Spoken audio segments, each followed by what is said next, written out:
All right, my apologies. I've got too many windows open. So I will uh, declare a quorum. I'll call the meeting to order.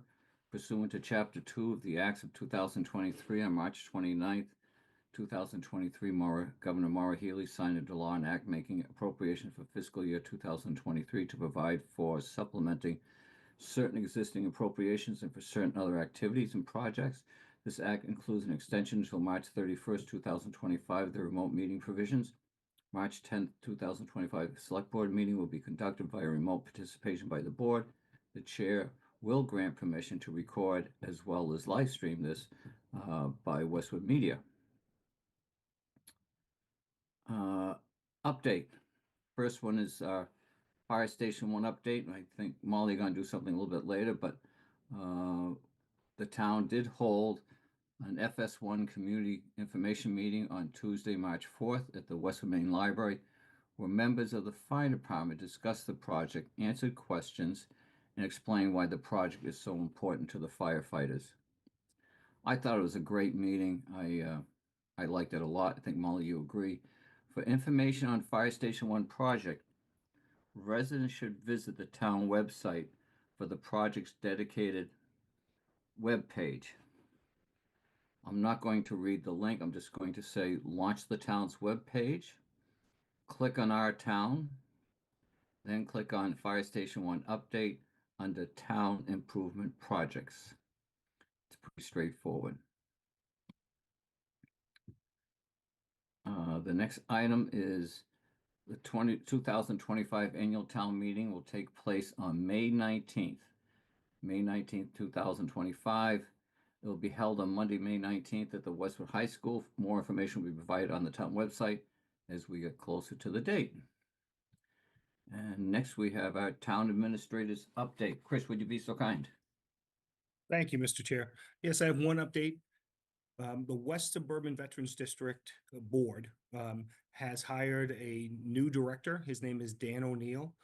Mr. O'Neill's first day will be Monday, March 17th, and he'll be doing an orientation in Wellesley. His first day in Westwood will be Monday, March 24th at the COA. So we're very excited that we have a new veterans director, and we're very excited to meet him and onboard him in Westwood. And that's my update, Mr. Chair. Thanks, Chris. That's March 24th at the COA. Do you have a time yet? In the past, it's been 9 o'clock. Oh, 900 it is. Thanks, Chris. You're very welcome.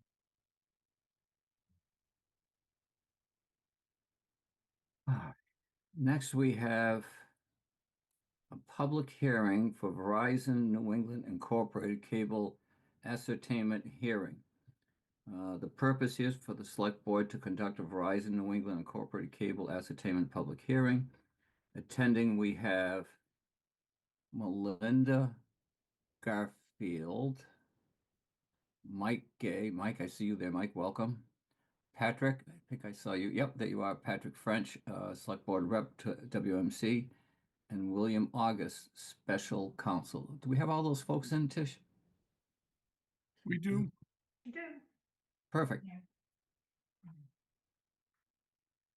Westwood Media Center is an outstanding resource in our town. It is the local television and digital media content provider for the town of Westwood. WMC has been vital to Westwood in providing community programming covering a wide range of topics, from board and committee meetings, sporting events, annual town meeting, high school graduations, specialized videos in numerous municipal departments. WMC's broadcasting meetings such as Select Board, Planning Board has resulted in the ability to reach a wider audience with important town information in real time, which helps the town goal for transparency. Also, WMC has been instrumental in broadcasting several school-based events on local cable access and its YouTube channels, such as Westwood High School graduation, school committee meetings, school building committee meetings. New programming has been created, including technology and video production classes for the community. Verizon's cable license, and the video production classes for the community. Verizon's cable license expires on July 16th, 2027. Federal and state laws requires public ascertainment proceedings, including this hearing. Members of the public are invited to attend and to be heard whether current cable operators Verizon New England Incorporated compliance with and/or performance under its currently existing cable license, and B, the town's future community cable-related needs. Verizon's cable license expires on July 16th. Looks like a repeat. To continue and grow and offer extended service to the town, Westwood Media Center is seeking increased funding from Verizon New England Incorporated. Attached letters of testimony asking for continued financial support for the Westwood grant. And I believe we received over 30 outstanding letters from folks. Let me just speak for a second here. Order of business for this public hearing. First, not immediately, I'm going to ask for a motion to open the public hearing. So moved. Thank you. Rob? Second. Okay, thank you. The chair will read an opening statement. Next, Melinda Garfield, the WMC director, will give a PowerPoint presentation to the board. Point of order, Joe, I'm sorry. I think we need to vote on that motion. Oh, okay. I'm sorry. Thank you, Marianne. In Roll favor. call. Aye. Rob? Aye. I vote aye as well. Motion carries. Thank you, Marianne. You bet. Melinda Garfield, the WMC director, will give us a nice PowerPoint presentation, and it's not too long. Thank you, Melinda. To the board, Melinda, I understand you would like to have Danielle Sutton and Maya Plotkin and Morgan Donahue to give testimony at this meeting. And then number 4, public comment portion of this hearing via Zoom. QHF functions. Residents must state their name and address for the record. Please limit your comments to less than 3 minutes. So we've got that. I think we're down to my statement. No.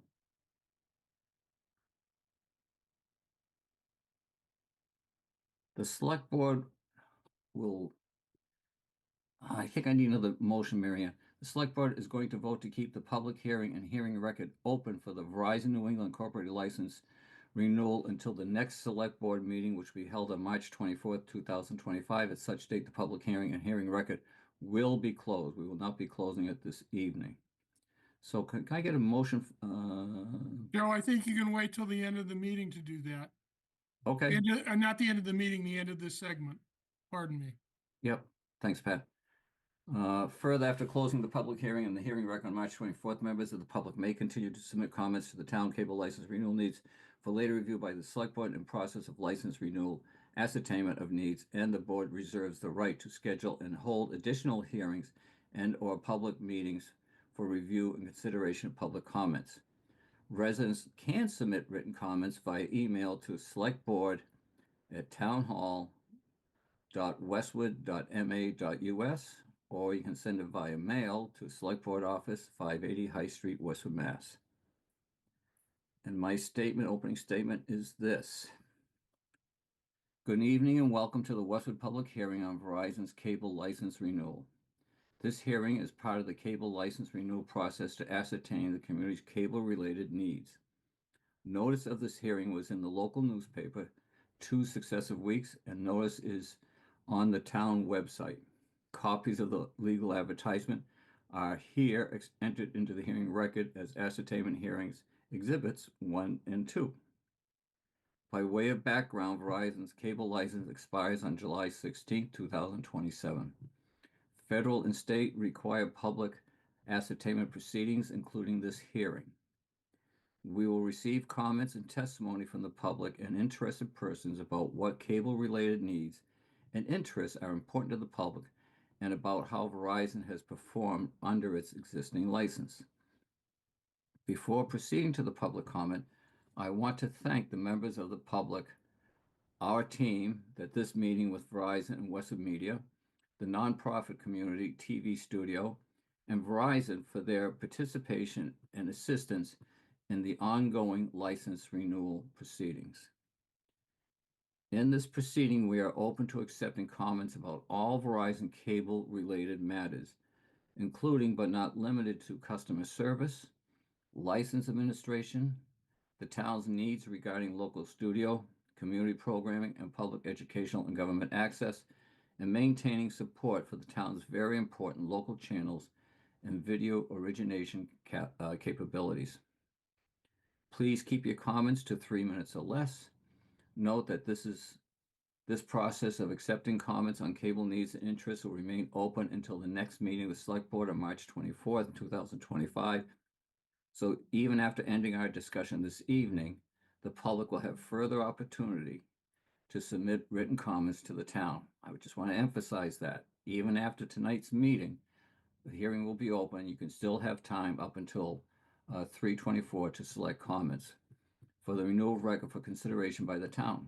The process of accepting written comments for the record of this public hearing will be discussed in further detail later in tonight's meeting. I already commented on those about the email address and the mailing address. At this time, we will proceed with going right to public comment process, beginning with those who are panelists and then moving to those participating remotely as attendees. If you are participating remotely, please type your comments in the Zoom Q&A function, and they will be read by the chair or his designee. Thank you to let us all proceed from the public and interested persons. If you are participating remotely, again, please submit your name and an address. Thank you all, and let us proceed to hearing from the public and interested people and I'm going to call on the panelists first. So, Miriam, can I start with you? Would you like to say anything at this time? Are we turning this over first, Joe, to? I can. I didn't know if you wanted to say something in the beginning. I'll just reiterate my full support and gratitude to Westwood Media Center. I was very impressed by the large volume of letters of support that I received, and I just want to highlight that we received letters from school committee members, from representatives of Westwood Youth Sports, Westwood Recreation, Westwood High School sports and arts programs, our town moderator, Youth and Family Services, the food pantry, WEAC. Westwood Media Center is just so vital to our town government. I think we particularly saw that during the COVID era. And since that time, we have really transferred much of our town meetings virtually. And I hear continuously how important that is to folks in terms of the access that they now have to our meetings. And that is just so important. And there's so much, Melinda, that you do by way of volunteer work in the community that I didn't even know about until I received some of these letters. The MGH Aspire Summer Adventure Camp, the internships that you've provided, after school programs for over 500 fourth and fifth graders since 2016. That's amazing. And so I just want to thank you, and I look forward to the rest of this hearing. Thanks, Joe. Thanks, Marianne.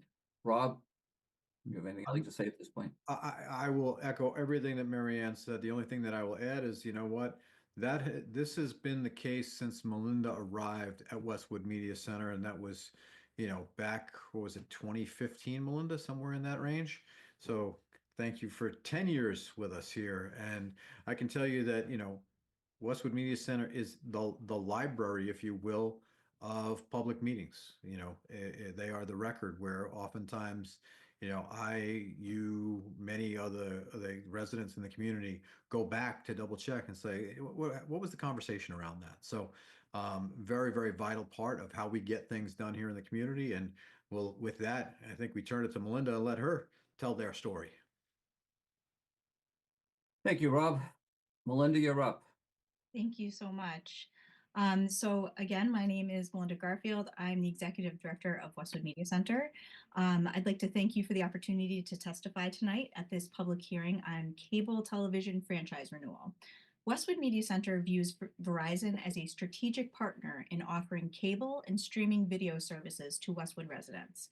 I'd like to take a moment to play a brief video showcasing how the current franchise fees are being utilized to benefit the entire community. I will share my screen. Give me 1 second. here, and I know I have to optimize for video and share. Westwood Media Center has been essential to the community for nearly 10 years. We weather the storms. We chronicle municipal projects from beginning to end. Students who are in that building over there now will someday step into the Hanlon Deerfield School, and they will think, I get to go to school here. When the world paused, we hit fast forward. We miss everybody. You know, we're like everybody else, we're tired, but we stay safe, so we're closed. We are there to provide easy access, to relive each goal. Looking to center, it finds Ash. Ash with the shot, she scores! To share your accomplishments.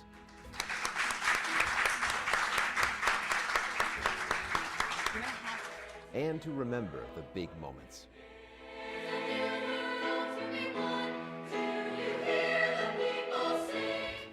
Through capital funding, we've purchased the latest in video and audio equipment, whether we are inside our studio, or up in the sky, or in the field. This Westwood team needs a win. Yes, you know, they've started it out and they showed some good promise in the win against Ashland, but they've dropped a couple since, so. We continue to improve and deliver our community the best quality product possible. We bring the community together by sharing the latest community news. Each grade is going to be given a certain item to collect from our wish list of items. By documenting our proudest moments and giving you a voice when needed. We urge residents to attend and vote on this matter, which is vitally important for public safety and our community. We give you a front row seat to all of the action through transparency. All in favor of Article 1 say aye. All opposed say nay. Through information. Number 5, the Select Board agreed to accept a grant that our Fire Chief Stephen Lund had applied for. And through news. The John J. Cronin Public Service Award for 2025 is now open for nominations. We give our youngest residents opportunities through our after-school programming.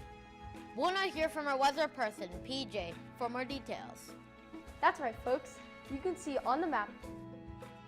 And through our internships. And let you enjoy every memory, every accomplishment, and every smile, knowing that you can rewatch and share them with one click on our website.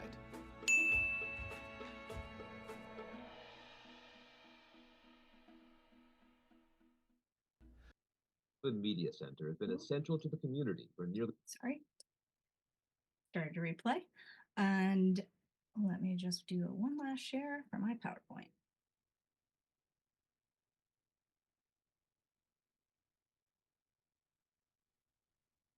Very professional VO talent there. Absolutely. Okay.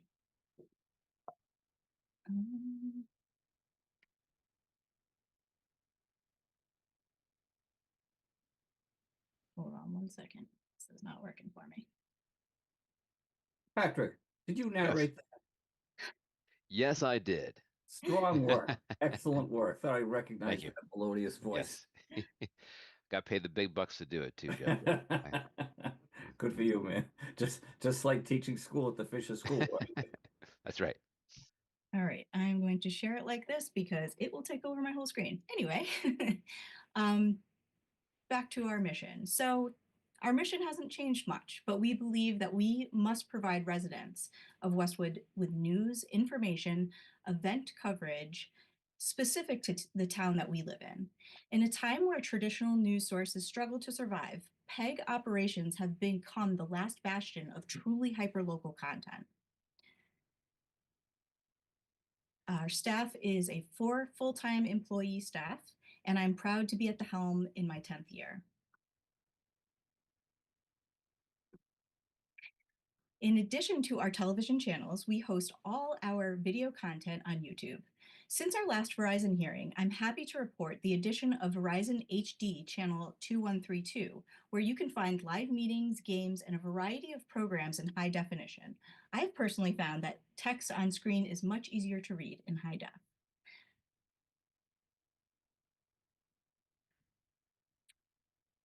We use our social media accounts to alert the community of our new content, share and engage with other local businesses and town departments.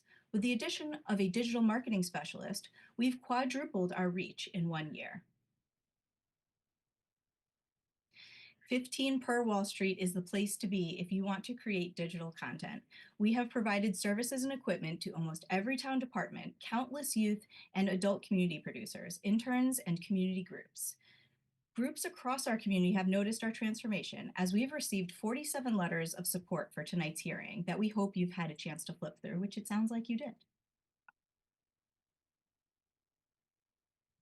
Our dedicated volunteer board, with its great diversity of background, talents, and interests, has been instrumental in ensuring that the operation is focused on anticipating and delivering on the ever-evolving needs of our community. Our monthly meetings have strengthened this organization.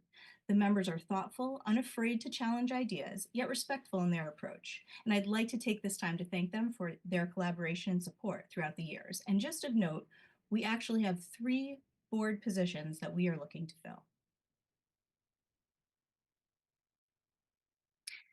During the last 3 years, we've increased our coverage of municipal meetings, events, and WHS sports, community and original programming. I'm going to toss it over to WMC board members Mike Gay and Patrick French now. They'll walk you through the threats to our funding and our ask of Verizon during this contract negotiation. Thank you very much, Melinda. So if you keep flipping here, sounds great. So I've come before the select board with Melinda and with Patrick in previous meetings. We definitely have seen a threat to subscribership of public access through cable. A lot of individuals in the town have cut their cable, and with all of the streaming services, they find that not only are they paying more money, but one of the challenges is that that's a direct hit to the funding for Westwood Media Center. And so as you see from 2000 down to 2023 and 2024, there's been a significant drop off in the cable subscribers in Massachusetts. If you build this out, Melinda, the reclassification of cable television to internet is also a big challenge for the viability of Westwood Media Center going forward. And while we cling to the funding that comes as a small charge in everybody's cable bill with both Verizon and Comcast, it is an existential threat that we're all facing. If you click to the next. So this gives a direct view into the subscriber decline. If you'll notice, the orange line is Verizon and the blue line is Comcast. We actually renegotiated the Comcast contract back in 2020, and that's where you saw an increase with the funding that was coming in from Comcast. But there has been a significant drop. Verizon is down almost $4,000 and over $30,000 in the last 5 years. That is a direct cut from the budget. And as Melinda covered all of the increases in programming that we're providing, it's a inverse correlation. We're providing more services to the town, yet the funding that's coming through is going down. I'm not a math major, but that isn't good when you're doing more and the budgets are shrinking. Comcast is also down pretty significantly over that timeline. The current challenges, we've lost over 995 subscribers in the last 5 years.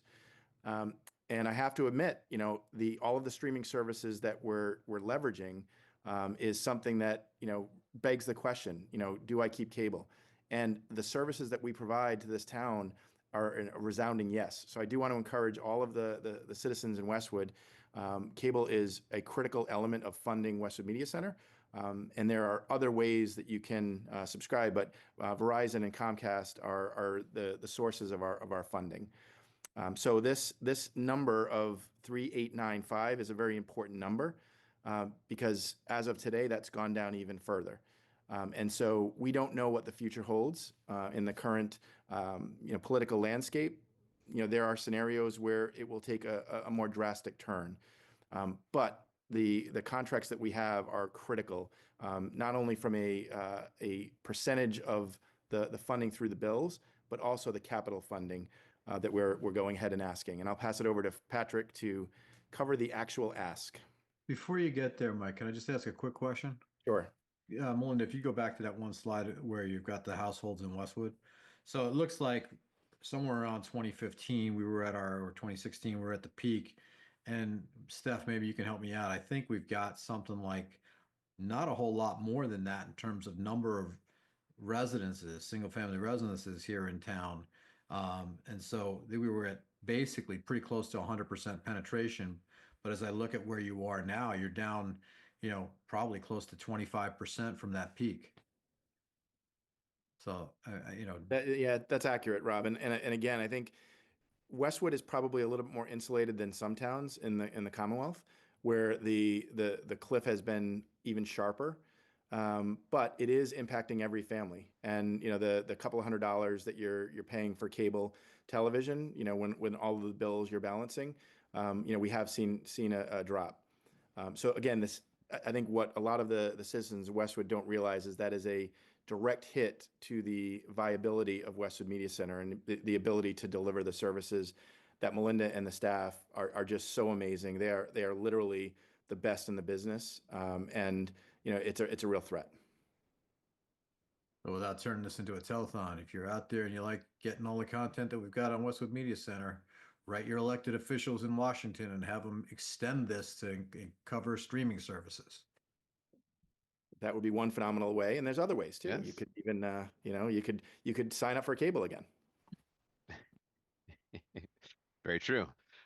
Thanks, Mike, and that's a great question, Rob, as well. But so, with all of what Mike has stated and kind of set the table for, here's what we're looking for. So we are looking for Verizon to continue giving or paying the full 5% of their gross annual revenues, as this continues to be a critical revenue stream for WMC.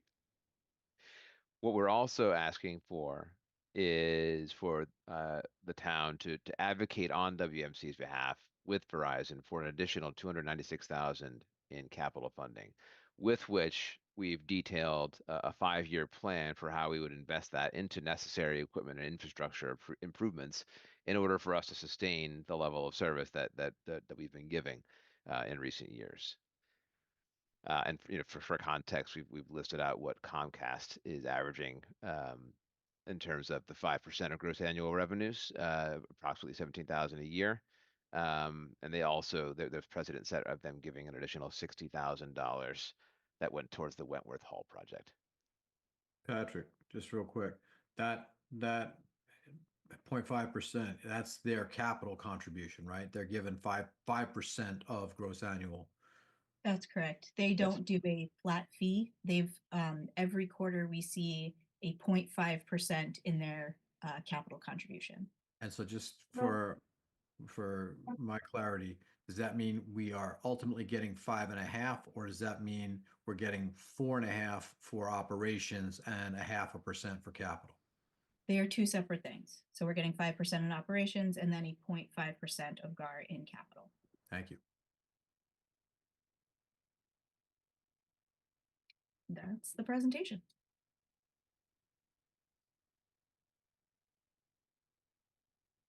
But thank you once again for your time. Thank you.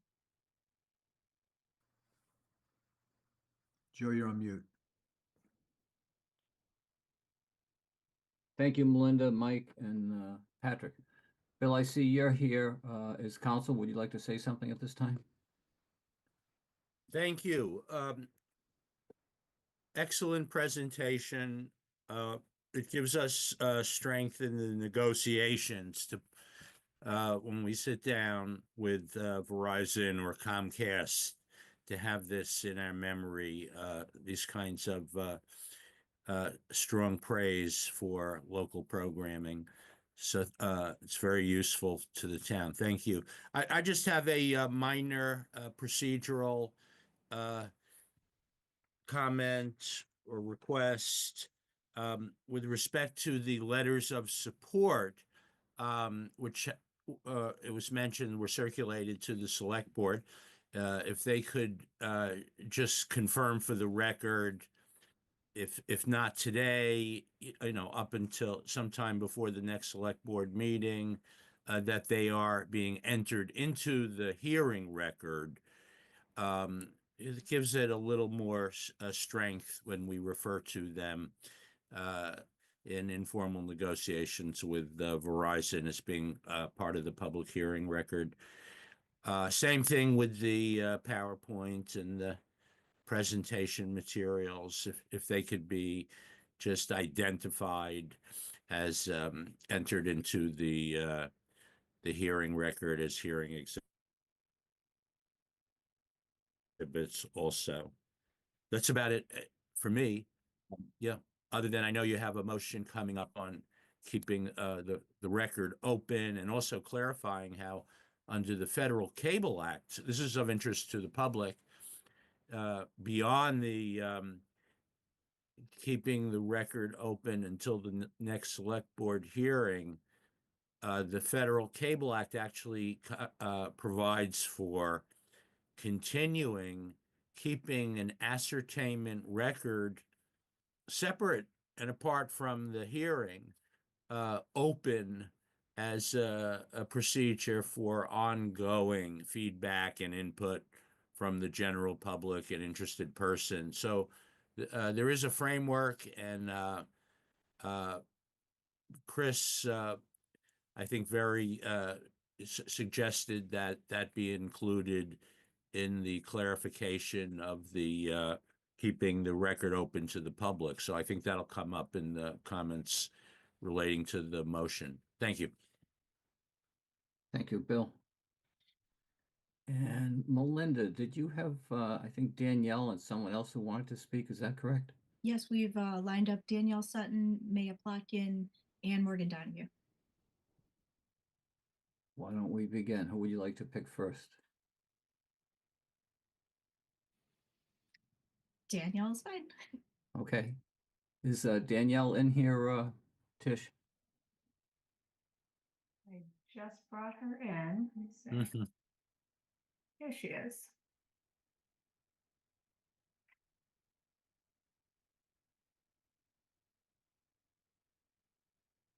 Danielle, Hello.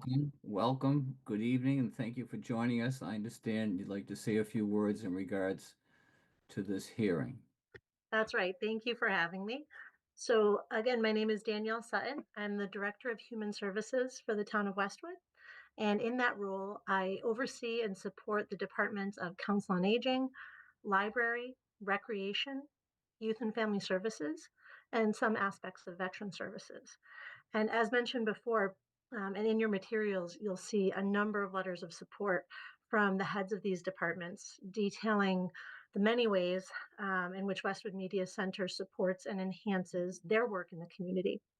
So if you haven't had a chance already, I encourage you to go to their channel and see the promotional videos that they've done for Youth and Family Services and for the Council on Aging that just really bring to life the programs and services that are happening.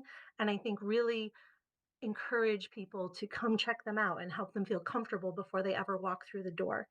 Those are so important. They also have done amazing videos walking through the library and highlighting their programs and services so people can get an inside look before they ever walk through the door. Most recently, there's a great video of promoting summer camp counseling. So if you're a young person who's considering a seasonal job with the recreation department, there's a video where you can go and hear from other young people who are in those roles and see what it's all about before you make your decision to apply. That's an amazing video. And so from those promotional videos to coverage of community events in these departments. So I saw some footage in Melinda's presentation of the Recognize the Youth Awards. That's a collaboration between the Rotary and the Youth and Family Services Department that highlights acts of philanthropy in the community by young people. And so that's always been something, as long as I've been here in Westwood, that's been promoted and videoed through Westwood Media Center. There's also, for the COA, there's the Boston Post cane ceremony, a ceremony that delivers the Boston Post cane to the oldest resident in town. There are the coverage of our Veterans Day and Memorial Day ceremonies is so important to veterans and to their families. And in addition to that, there's also community groups that are related to human services. So if you were involved or heard about Westwood Cares over the years, when we have been able to get grant funding and brought in speakers to educate parents around substance use and substance use disorder among young people. Though, as long as the speaker was willing, we were able to video those talks through Westwood Media Center and then make it available. So you can still go to Westwood Media Center's channel and watch those, which is just such a huge added value. It means that people who are not able to attend the event can still get the education, and it means that it's there and continuing to give to the community beyond that one live presentation. So all of these things are so important to the work of human services in connecting our departments and the work of these community groups to the residents that we serve. And also just in general, furthering transparency with local government and civic engagement with residents. And so I thank you again for having me. And I want to just give my full support for the continued funding at the maximum allowable amount from Verizon to the town so that Westwood Media Center can continue doing their fantastic work in the community. Thank you, Danielle, and great seeing you. Well done. Well said. Good to see you all. Thank you. Melinda, I think Maya Plotkin was next.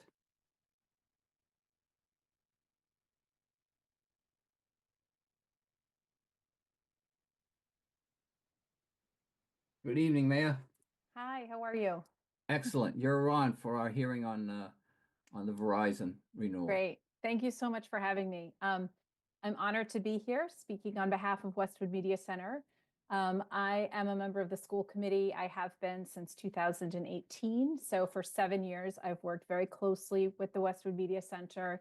Clearly, everyone knows that they videotape all of our meetings. I think the importance of that cannot be stressed enough. It's great to have as a record, as someone on here previously mentioned, but more importantly, this is a really valuable resource for the public who may not be able to make our meetings, but still want to see them. It's particularly helpful when issues bubble up on social media, as they tend to do. Residents can then educate themselves on these issues just by rewatching the actual discussions that we have, essential for making sure that facts get out into the community. I can speak specifically about 2 occasions about the Westwood Media Center. First, clearly, is COVID. That was just an unprecedented time, particularly for the school board. So almost immediately, Westwood Media Center coordinated a massive effort to move us quickly, efficiently, from all in-person meetings to all Zoom sessions that would allow for both presentations by the board and also real-time public participation. That is not an easy thing to accomplish. And during this time, we had literally thousands of viewers watching our meetings. The school, I don't know if you recall, but the school boards throughout the country were at the forefront of those, of the, I don't even know what to call it, the maelstrom that was COVID. And so we had thousands of people watching these meetings. We had hundreds of people trying to publicly participate, and Westwood Media Center managed all of that seamlessly. And then they worked incredibly hard to move us to a hybrid model where we would meet in person, but people could participate both in person and on Zoom. Again, the technology behind that we had never done before. It was very complicated. And Westwood Media Center worked incredibly hard with the school district's IT department and somehow managed to get that up and running very efficiently. So we could not have survived COVID without Westwood Media Center. The second thing I wanted to talk about really quickly was the Pine Hill building school building project.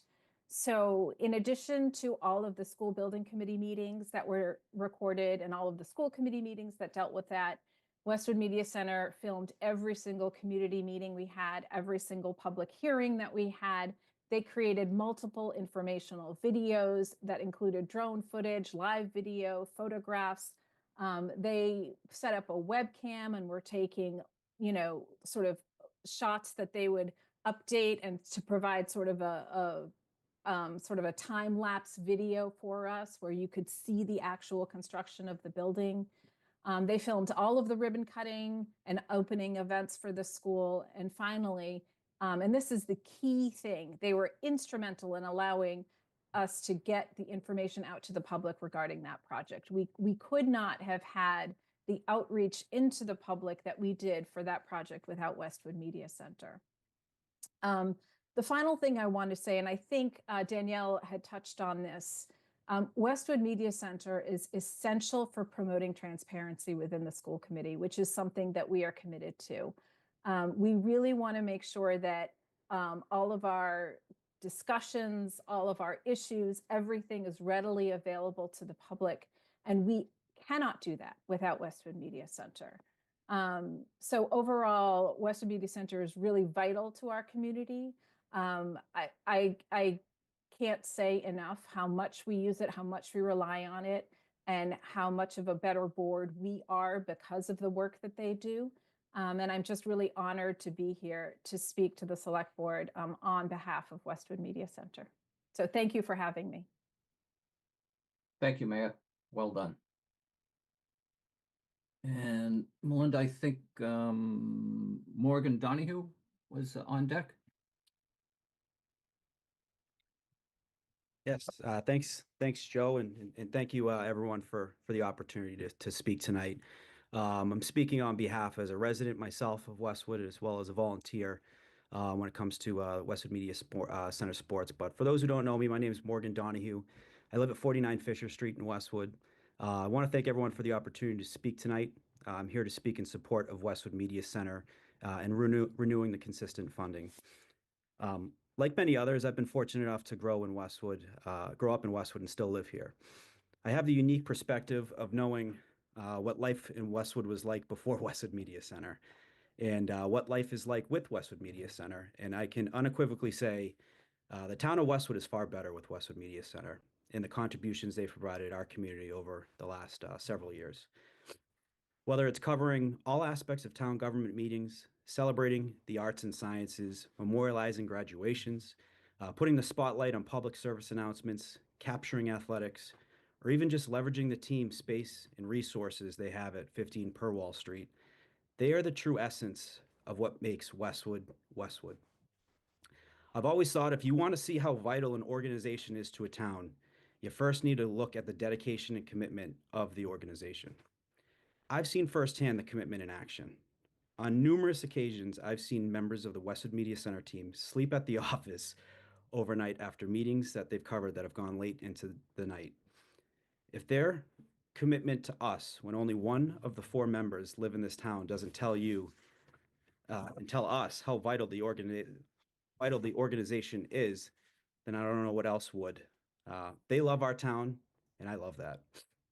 In the last couple of years, I've been fortunate enough to volunteer my time to announce games for the sports broadcasts, and I've seen directly the impact Westwood Media Center coverage has on the greater community. It's no question this town is passionate, absolutely passionate about their sports, and there's no question that Westwood Media Center is passionate about capturing the games and highlighting our athletes. Just check out the girls' soccer game from this past fall over Hopkinton, where our girls took down the number 3 team in the state, and that team hadn't lost a game in 2 years. Or the girls' volleyball game on senior night, as the senior class showed incredible grit and leadership to close out a win with a packed Bader Gymnasium on their feet and loud as ever. Or last spring, on a beautiful night under the lights at Morrison Park, when the girls' softball team beat Norwood, and I spoke the words of, for the first time in 41 years, your Westwood girls softball are TVL champs. And most recently, the late game heroics in this past winter with Timmy Malloy scoring in overtime versus King Philip in the round of 32 to send your Westwood boys hockey to the round of 16 in the playoffs. I'm getting chills. The list could go on and on. Not only are these games and moments forever memorialized, but they will always remind us of how special our town is and brings out the utmost town pride when celebrating our friends, colleagues, and kids chasing after their goals. In the last 2 years alone, Westwood Media Center has covered 160 Westwood High School games. Absolutely remarkable. I can't tell you how many parents, players, and coaches and alumni that have come up to me expressing how thankful they are of Westwood Media Center's sports coverage. We're a proud town with amazing history. Just in the last year, we created and collaborate on a podcast called The Wolverine Report to create a platform to chat with current athletes, coaches, and even our proud alumni. One of the most watched episodes was from our over the summer. We welcomed back the winningest coach in Ivy League sports history, Kathy Delaney Smith.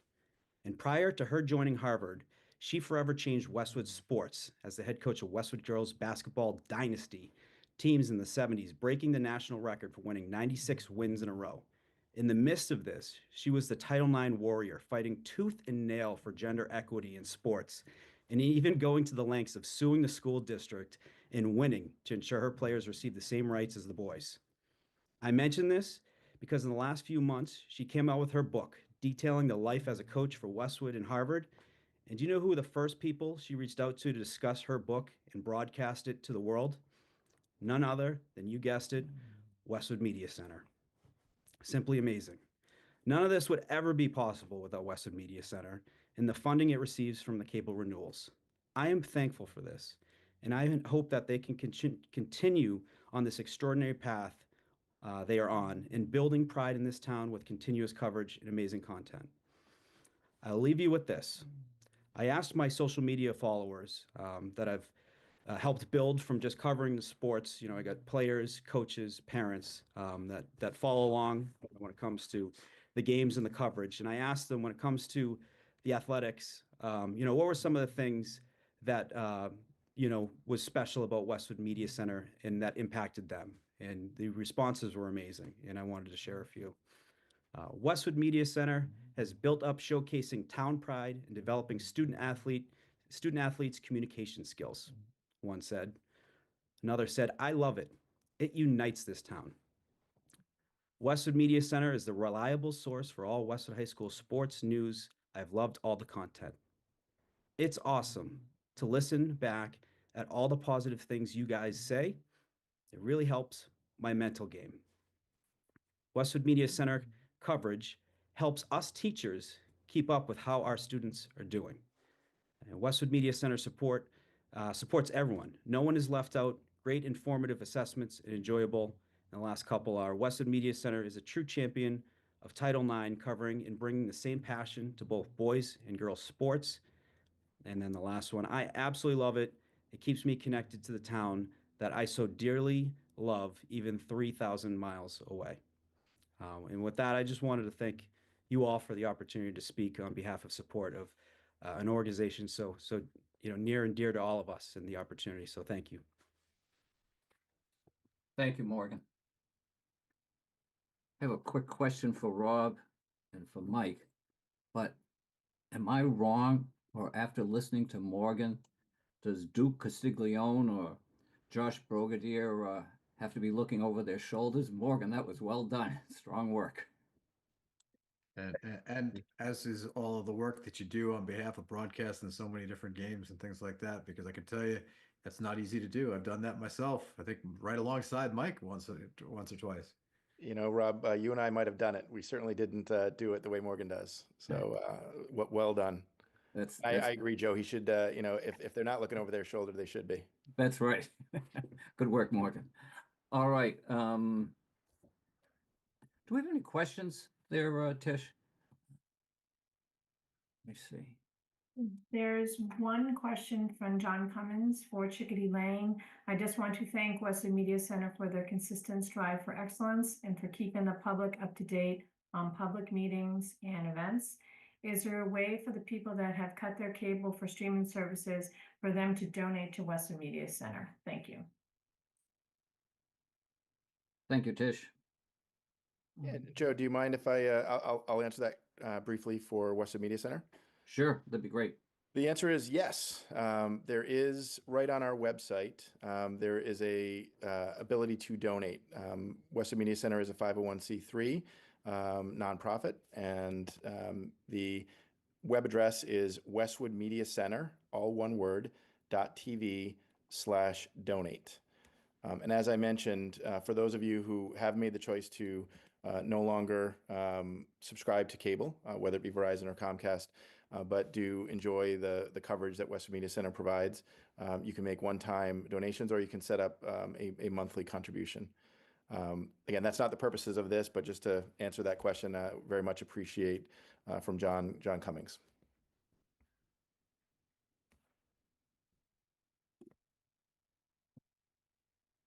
Oh, sorry. Duke, no, I'm running a meeting. No, it was just meant to be complimentary. Okay. Where do we go from here? I think we're going to look at a select board proposal unless someone else has something to say. Just a quick point of procedure, Joe. Sure. Anytime, Rob. Town Council, Mr. August had requested that the letters of support and the presentation be entered into the record for the public hearing. Do we need a motion to enter those items? It would not hurt. Okay, I would move that we enter the presentation given by Melinda and the testimony given by those who have been here live with us, as well as all of the letters of support to be entered into the record for this public hearing. I second that. Roll call. Mary Ann? Aye. Rob? Aye. I vote aye as well. Pat, I assume we'll do the same thing again on the 24th meeting, or did Rob capture it with his motion? Let's see what comes in between now and then. Okay, thanks, Pat. Thanks, Rob. Good motion. I will further move that the select board vote to keep the public hearing and hearing record open for the Verizon New England Inc. license renewal until the next select board meeting on March 24, 2025, and at such date, the public hearing and hearing record will be closed. Further, after the closing of the public hearing and the hearing record on March 24, 2025, members of the public may continue to submit comments on town cable license renewal needs for later review by the select board in a process for license renewal ascertainment of needs. And the board reserves the right to schedule and hold additional hearings and/or public meetings for review and consideration of such public comments. As a reminder, residents can submit written testimony via email to selectboard@townhall.westwood.ma.us or via mail to the Select Board Office, 580 High Street, Westwood. That is my motion. I will second that motion. Roll call. Mary Ann? Aye. Rob? Aye. I vote aye as well. Mr. Chair, may I ask one quick question of Melinda? Absolutely. Melinda, you mentioned the Cable Act of 1986. Is that due to expire at any point in the near future, bringing that existential threat that Mike spoke of even into starker reality? I'm not sure it's going to expire because it's a law. However, there could be changes to it based on the administration at hand and the new FCC that just arrived as well. We know that Senator Markey has reintroduced the Community Media Act, and that would certainly help change some language in there. But you know, there is nothing currently at the federal level that is has been introduced. But we do have a state bill, one on the House side, one on the Senate, and that would be to capture some of that streaming revenue. We're hoping that it's kind of like the third time we've introduced this in the last 6 years, so we're hoping for a win this time. I have a further motion, but before I do, I want to thank Danielle, Maya, and Morgan for your testimony tonight, all of the WMC board members, Melinda, of course, and all of the people who submitted letters of support. Thank you for taking the time to do that. And with that, I further move that the board continue the March 10, 2025 Verizon New England Inc. public hearing until March 24, 2025. Second that motion. Roll call. Mary Ann? Aye. Rob? Aye. I vote aye as well. Unanimous vote. The motion carries. Thank you all very much. Thank you all. Thanks, everyone. Well done, Duke. Thank you, Mr. August, Attorney August. Thank you. In that department of thank yous, I just want to say that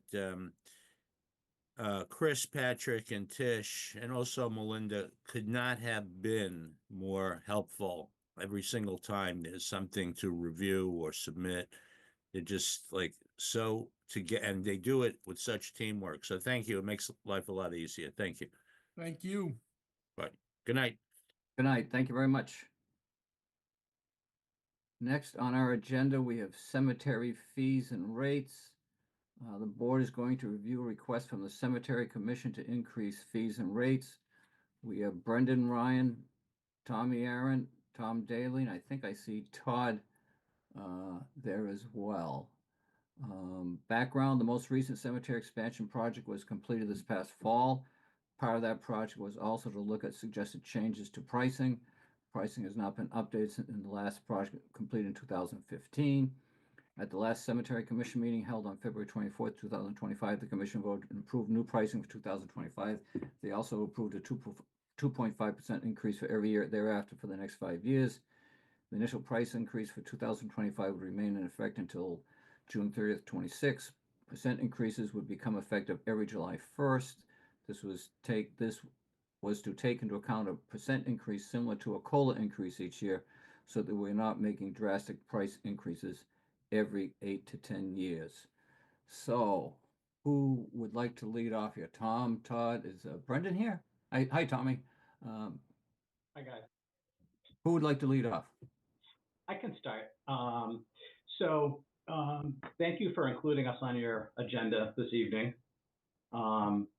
As Joe just laid out, we've just, recently completed the most recent expansion project at the new Westwood Cemetery. Looks great. Cemetery's in really good shape. And as part of that, it's been 10 years since we've looked at updating pricing structure at the cemetery, both with the grave purchase in terms of burial rights and also the services that go along with that. We're really lucky in Westwood to have Tom Daly, who is a cemetery consultant and also a long-term Westwood resident, consulting with the Cemetery Commission.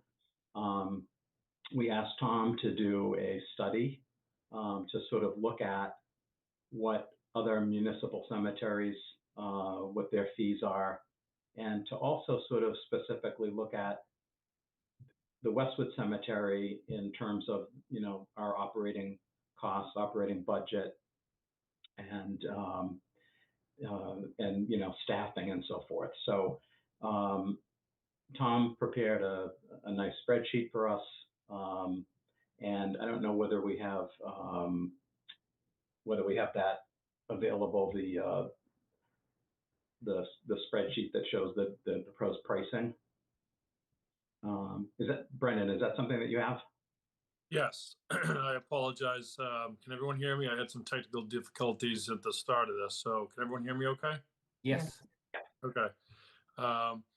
So I did miss Tom's opening.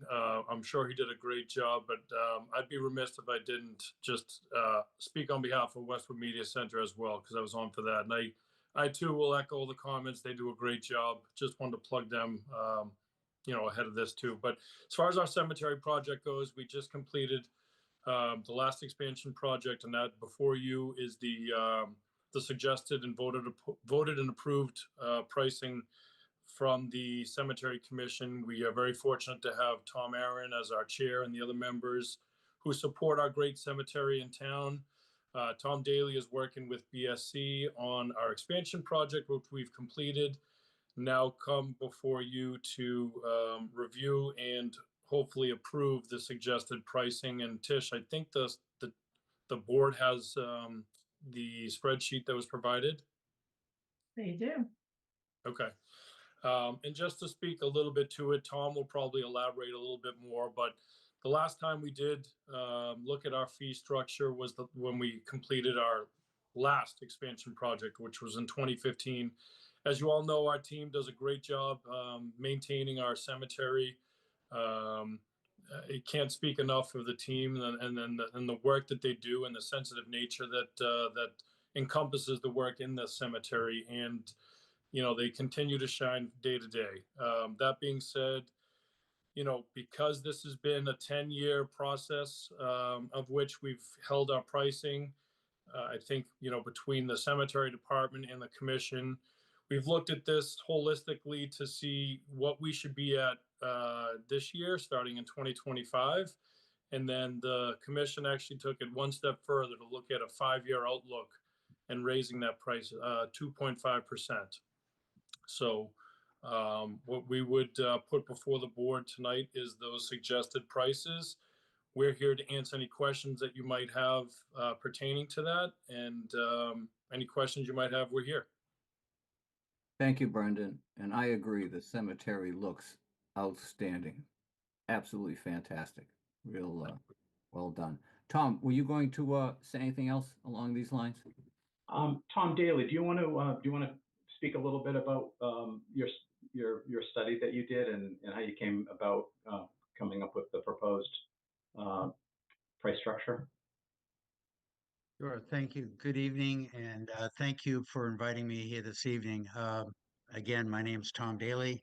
I am a resident of Westwood for over 40 plus years, and our company, CHS Consulting, is a nationally known company. I've been involved now in cemeteries for a little over 56 years.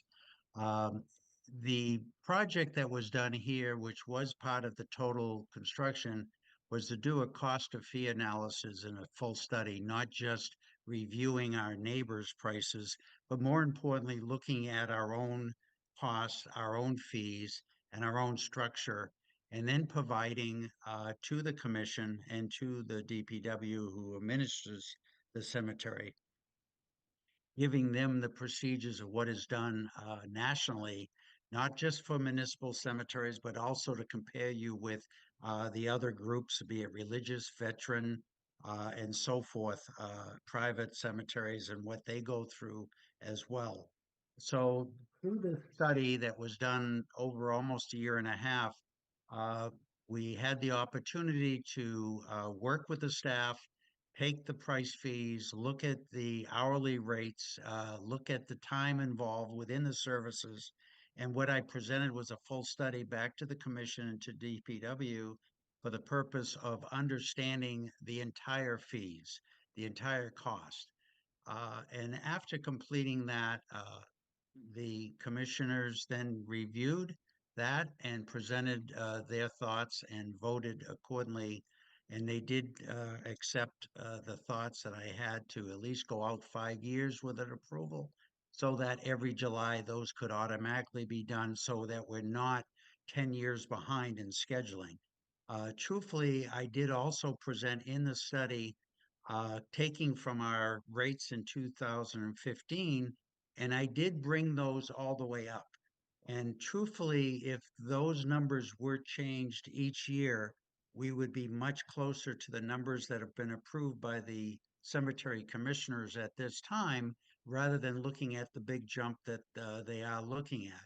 However, across the board, it is a procedure, it is a cost basis when you think of staffing and the time involved, and the staff does an excellent job in preparing and caring for their grounds and so forth. And a lot of the numbers really aren't here, but I do add some numbers, not only just the hourly, but the commissioners did see what truthfully, the expenses that they don't always see that sometimes is picked up by the town, which is cost all the benefits and pension funds and so forth, as well as depreciation for the equipment that's used. So those numbers all are part of the calculations that have come into this. So with that, I really want you to review this and ask any questions, and I can go over that. There's about a 15-page report that was presented to them, and we go from there. So I thank you very much for having me as part of this, and it's a necessity that has to be done at this point. Thank you, Tom. Marianne, oh, Rob, I see you have a hand up. Go ahead. You're on mute, Rob. Thank you, Marianne. Tom, point of clarification, if you would. So the report that you're referring to that was presented to the Cemetery Commission, you're saying that, last time we revisited fees was 10 years ago, and that where the base fee is in the chart that Brendan was showing a moment ago at $2,500 on that very first line, all of that has sort of been brought up to cover the increase in costs over that 10-year period. Did I hear you say that? We're looking at two things. The $2,500 or $2,500 is pertaining to grave costs. That was another whole formula procedure that went through. That is based on the cost of the development of the area. And there's a formula that we use for that takes that cost for each grave, what the inventory was from that, and then bringing that cost out for future services. As for the services, such as committal services for full casket burial and or for cremated remains, that is mostly staff and equipment that gets then calculated in on that formula.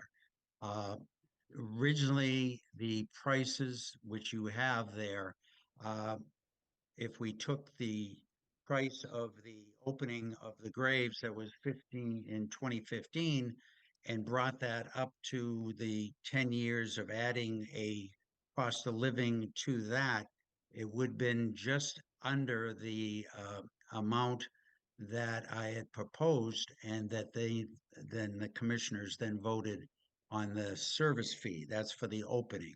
And then, of course, overtime for possibly Saturday services.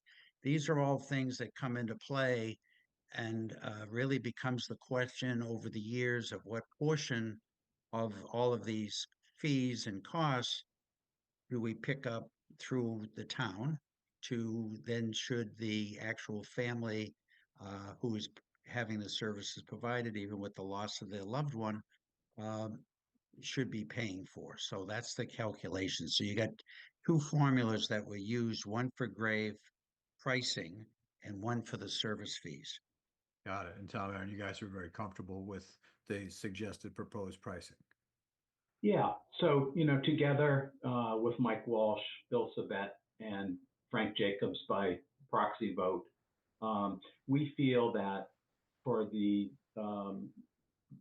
choices that families have in Westwood for interment burials, which we have several choices, and the services that the town provides, even services on a Saturday, that these new proposed prices are competitive, and we feel that they're very, very fair. And we do feel that we do, have to be conscious of the fact that, life is more expensive these days. It's not getting less expensive, and we do have to anticipate that, all these costs are going to go up over time. So we feel that the 2.5% increase annually, is an appropriate amount. And then in 2030, we'll take another look at, depending upon who's on the board at that time, we'll take another look at, what's happening in the town, and if we have need for other expansion. But clearly, if you look at the current pricing, these prices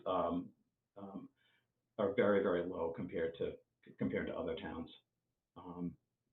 So I don't see that that increasing the prices to what the board members have suggested is going to be a problem. Great, thank you. Yep.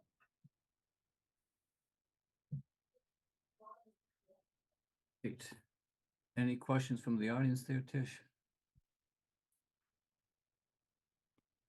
No questions right now. Give it a second.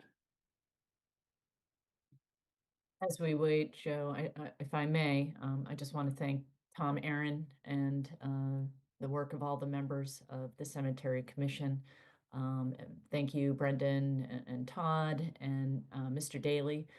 Thank you very much. We're very fortunate to have your expertise with respect to this study, and I very much appreciate your explaining the methodology of it. And I'm fully in support of the pricing increase recommended by the commission. So thank you all. You're welcome. Thank you. I'm happy to make a motion, Joe, if you're ready. I'm ready. I move that we approve the suggested pricing increase to the cemetery price list for 2025 and a 2.5% increase every year thereafter up to the year 2030. Second that motion. Any discussion on the motion? Roll call. Mary Ann? Aye. Rob? Aye. I vote aye as well. Unanimous vote. Motion carries. Tom, Brendan, Todd, thanks so much for joining us tonight. Great work up there. Thank you very much. Thank you. Thank you. Next, I think we have ambulance rates, discussion and vote.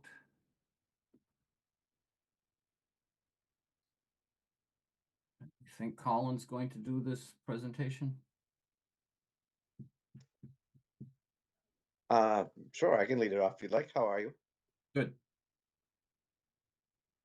I was just asked by the chief, and I think I know he spoke to you at last board meeting regarding an increase in our rates to our ambulance. Just a little bit more background on it. We bill on two separate rates. Our base rate is done by mileage, and then our other rate is done by level of care, in which there are three separate rates at that level. So there's a basic life support rate, there's what's called an ALS 1 rate, and an ALS 2 rate. What the differences between them are: a BLS rate would be our lowest level of care. Our ALS 1 would be a higher level of care. That's when we start getting into intravenous lines, medication administration, some of the lower level life-saving measures. And then the ALS 2 rate is the highest level of care, which would be our more serious calls, where you might see intubation, advanced cardiac monitoring, defibrillation, things like that. So that's what sets those three specific rates apart. And as I said, the mileage is what the base rate. So we're seeking to increase our base mileage rate from simply the lower third to the upper third. We conducted a survey of many of the area communities, included 59 of them were included. We're looking, speaking strictly to mileage, we're looking to go from 56 out of that 59 up to somewhere in the neighborhood between, I'd say, tied for fourth with 5 other communities at the same rates as them. We wanted to avoid going all the way to the top, simply to avoid sticker shock. We haven't increased our rates in 5 years. The chief had noted that through transitioning to a new billing company, when we really had a chance to look at these numbers and evaluate where we sat among our peers. And we really identified that we were low on mileage. We were low on really all the categories I mentioned. So I believe he mentioned to it last time, I'm just referencing my notes here, that I believe he told you last time, I'm looking at ALS 1, we were definitely in the lower third. We're looking to get into the back half of the top third. For BLS rates, we were looking from bottom third again, looking back to get into that top third, as well as our ALS 2, which is the most extensive. We were actually really low on that, 52 out of 59. We're looking to get into like around the 31 range on that. I'd be happy to answer any questions you guys had more specific to that, if you have any.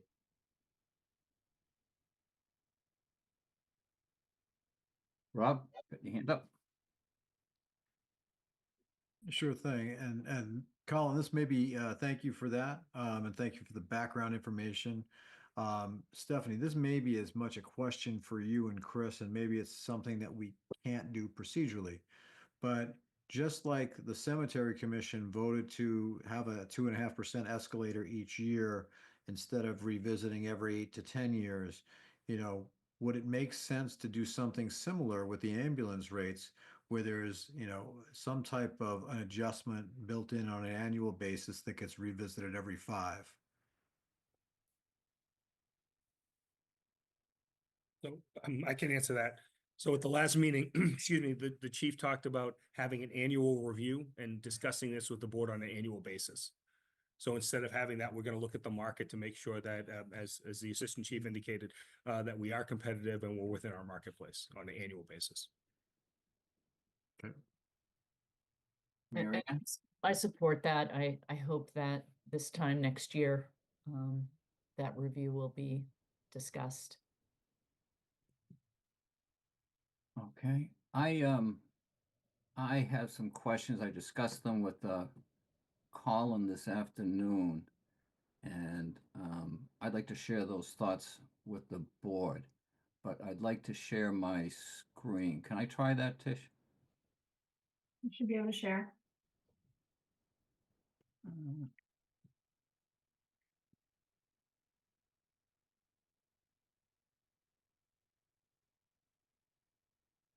I'd love to.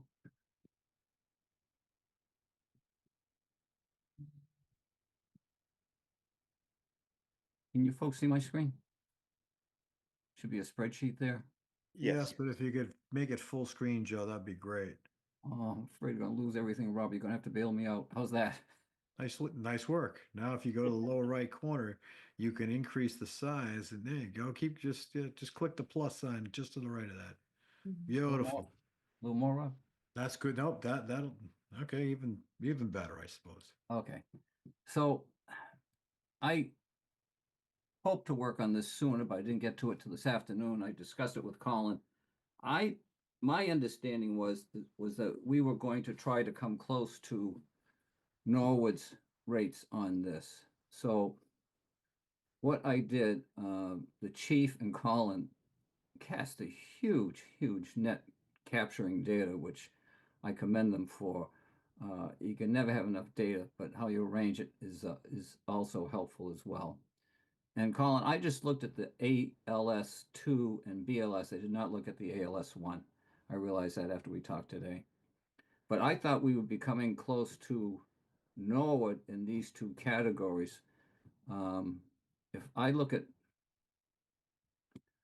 Norwood for their ALS2, I believe they're charging $35.50.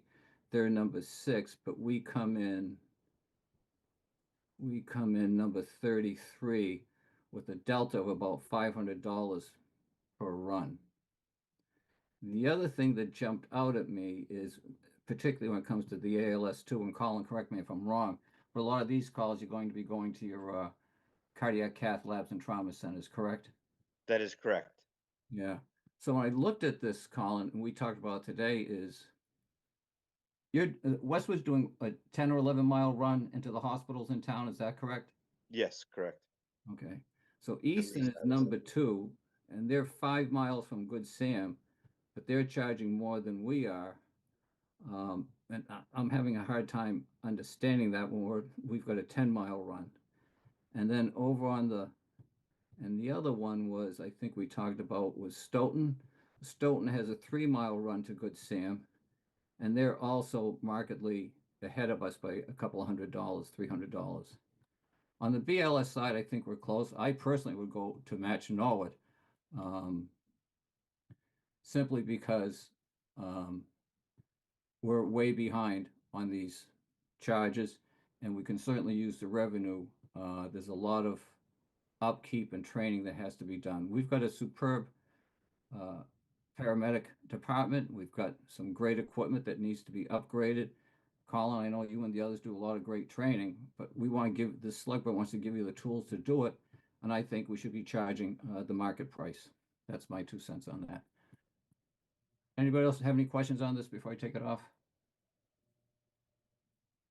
No, I will say I wouldn't. We certainly wouldn't be opposed to increasing our request of the ALS2 level. We are at about, according to my numbers, about 31 out of 59, so we're somewhere more in the middle. I will also say that of the 3 levels mentioned, BLS, ALS1, and ALS2, ALS1 is probably the most consistent. I don't have a firm number in front of me, but if I had to put a percentage to it, I would say 60% of our calls are billed at that ALS1 level, leaving the other 2 categories to split the remainder in half, I would say, between BLS and ALS2, if that makes sense. So those are lesser percentage categories. The primary one would be mileage is always consistent, and then ALS1 would be the majority of the calls, if that makes sense to you. It does, Colin. I think the chief said the same thing to me, so I think your numbers are right on. Okay. I'm going to stop sharing the screen here. Joe, if I were, following the logic and the math that you just presented in terms of getting closer to Norwood, I Yep. think the ALS1, and if Colin, you just said that that's the majority of our calls, I think there's still a $200 delta between us and Norwood in that ALS1 column. So it sounds like if we're going to do that, I would do that there as well, because given that's where the preponderance of the volume of calls is, that would probably have the biggest impact from a revenue perspective.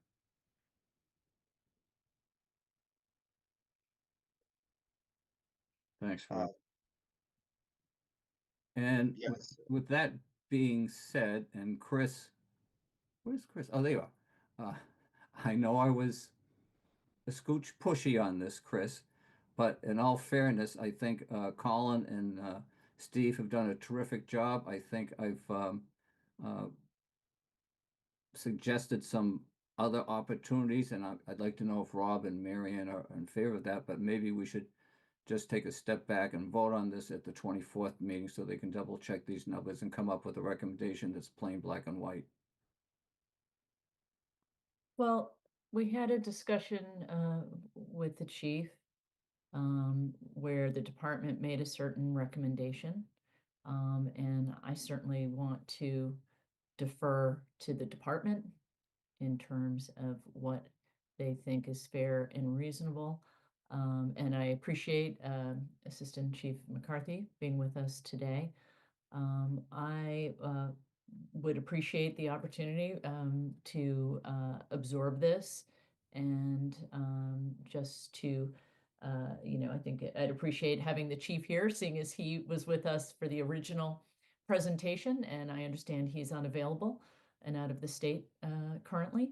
So I would prefer to wait on this so that we perhaps have Assistant Chief McCarthy and Chief Lund with us to discuss this. I would be more comfortable with that approach. I'd support that. Yeah, I don't think there's any need to rush to it other than, so long as we voted, I guess, before we have the final FinCom hearing, right? Because I would imagine the impact of these types of additional increases would have some effect on the budget from a revenue side, right? Yeah, I think we're all saying the same thing. Let's make sure we get it right, and let's let Steve and Colin sit down and just double check the numbers. I think that's the best way to go forward. And if I may, Chris, could we just get your thoughts on that as far as timing? Yeah, so we can certainly discuss this at your next meeting on the 24th and have the chief there along with the assistant chief and take what the board is, the feedback from the board is to look to for the Westwood proposal to match what the town of Norwood is currently doing. So we can certainly do that for the 24th. Right, and Stephanie, any concerns on your end as far as timing? No, not on my end. This wouldn't have an impact on the budget cycle, if that's what you're asking. So no concerns on my end for that. Terrific, thank you. And Chris, we'd be able to vote on that at the 24th meeting, correct? Correct, Mr. Chair. Thank you. Marianne, we'd like to make a motion on this, or should we just, no, we should continue this. Yeah, I think we just continue the discussion. It's not a public hearing. We'll just put it on the agenda for the 24th and take no action. Thank you very much, Assistant Chief McCarthy. Thank you for having me. Thanks, Colin. Thank you. Next, we have financial update FY26 budget. This is Stephanie McManus. Stephanie, would you be so kind? Great, yes, thank you. I'm going to share my screen to give a presentation.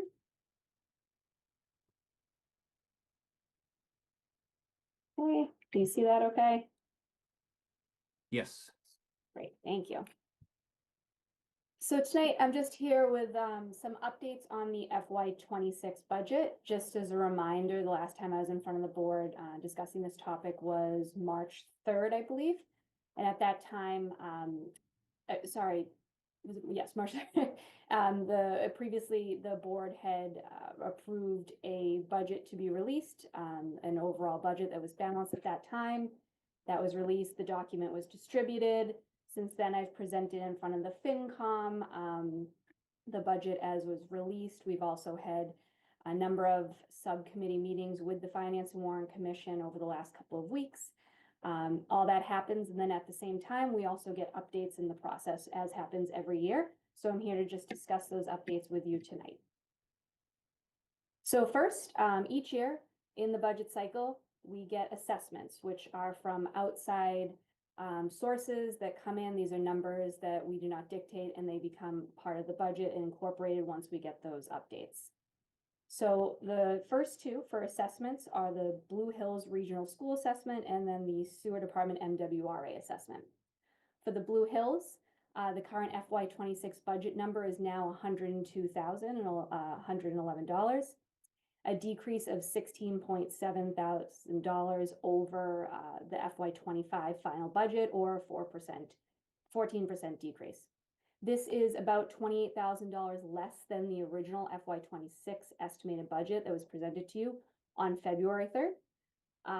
We estimate this number each year. We don't usually receive it till the end of February, beginning of March. It comes directly from the school committee budget with the Blue Hills. It's based on their budget as well as enrollment from Westwood children in the Westwood students in the Blue Hills Regional School.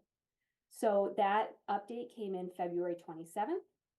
It's due to a decrease in Westwood student enrollment. It was 5 in FY25. It's now down to 4 in FY26. So that's a large part of why the assessment is now decreased.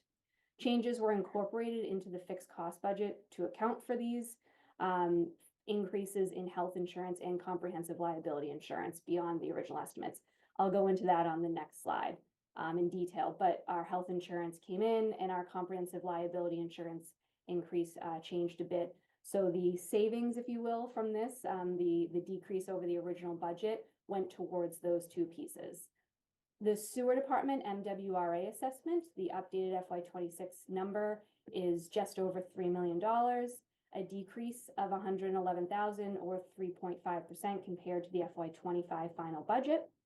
This is $420,000 lower than the original FY26 budget estimate. The sewer budget on this end, the sewer budget will be adjusted in the final number. And then we adjust both the revenue side and the expense side for the sewer budget, and they balance each other out. So there's no overall budget impact due to this assessment.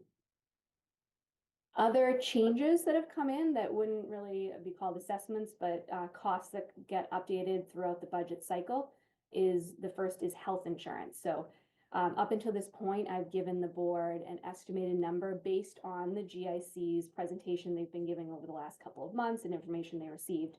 We were estimating, I think originally when the budget first started, about an 8%. We then saw the GIC release additional information, and that was increased to 10% based on what they were projecting. The final rates did come out. We received those rates from the GIC after their meeting on February 27th. So the FY26 budget has been updated based on those rates. It's just under $9.2 million now. It's an increase of about $11,000, so $10,800 over the original FY26 budget that I've been presenting over the last month to the board, and also an increase of $845,000 or 10% compared to the FY25 final budget. So the change from this initial estimate has been reflected in the fixed cost budget section where this budget lies, and will be covered by the reduction in the Blue Hills updated number that I just talked about on the previous slide. And just some background here, the final rates, we go through this each year, just an update from what the GIC had presented. The overall rate increase was an average of about 11.7%. Our most active employee range is 10.5 to 17.1%. And the most subscribed plan for Westwood was just over 11% increase. The retiree side, the retiree plans ranged from 7.2 to 7.6% increase. So there's a number of plans that come out and each has updated rates. So this is just a range of all those options. One update for the board since last time I spoke to you was a comprehensive liability insurance budget update. This sits in our fixed shared cost, It's the liability coverage for the town and schools townwide. The updated FY26 budget is now $743,000. This is an increase of $60,000 over the original FY26 budget estimate, which is an increase of $72,000 over the final FY25 budget. So our insurance company, Maya, updated the property general liability, and this increase is driven by the additional premium for the Pine Hill School, which is based on valuation. So the original quote from Maya was higher than this that you're seeing right now. We were lucky enough to be able to get our deductible increase to partially offset the increased cost. So just trying to offset the impact of this cost that came late in the budget cycle. So sort of wrapping that all up, because all of those things are all included throughout the operating budget, a large piece of which is the fixed cost section. And that operating budget is what we call Article 3. So as you can see, this has draft on it this evening. I won't be asking the board to do a formal vote on this just yet. We got a lot of these numbers in. It's still being updated and will be presented finally at your March 24th meeting for a final vote on this. But right now, just listing out all the different pieces of Article 3 or the operating budget or Appendix D, whichever you want to call it, includes the municipal budget, which is currently at 26.1 million, the school budget at 58.9 million, fixed costs at 23.9, the debt budget at 7.18, and the sewer at 4.14. So the main ones that have changed since the last time I updated you are the municipal budget, the fixed cost budget, and the sewer budget.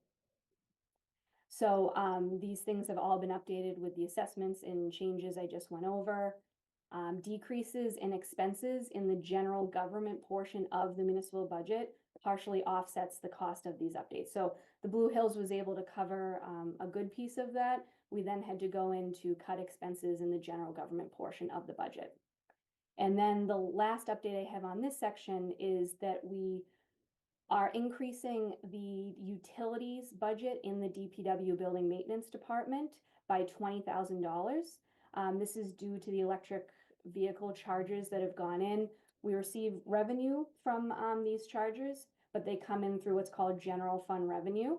So that, or another way of saying is local receipts. So the revenue is coming in, so we are increasing that operating budget to pay the cost of the electricity bills that come in, and that will be offset by new revenue that's coming in through local receipts. So the new local receipts estimate has been updated to account for that $20,000 increase in the utility expense budget to DPW.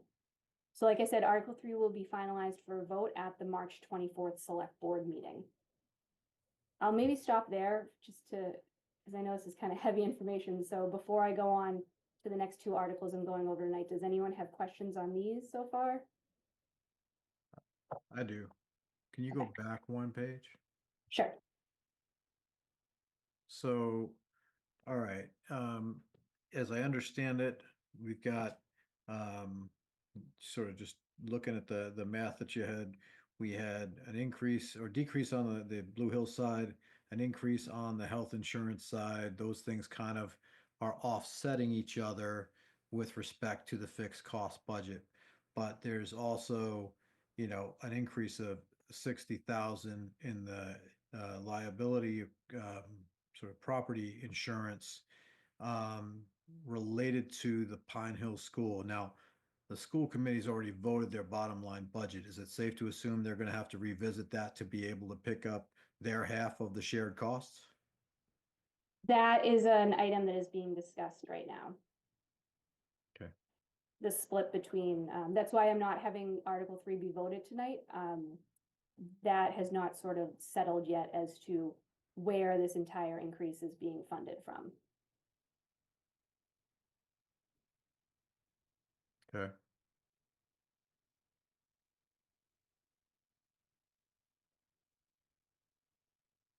Any other questions? I can go on if not. And I can obviously also come back to any of this at the end. I have a question, Stephanie. On Sure. the increase in 20K for the utility, Yes.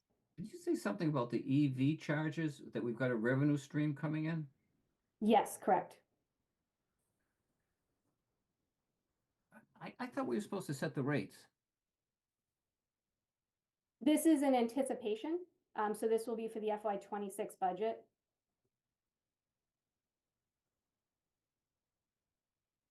Mr. So when Chair, rep comes the in rates will be throughout- presented to you in your at your April meeting. The policy will be presented to you at your April meeting. Okay, okay, got it.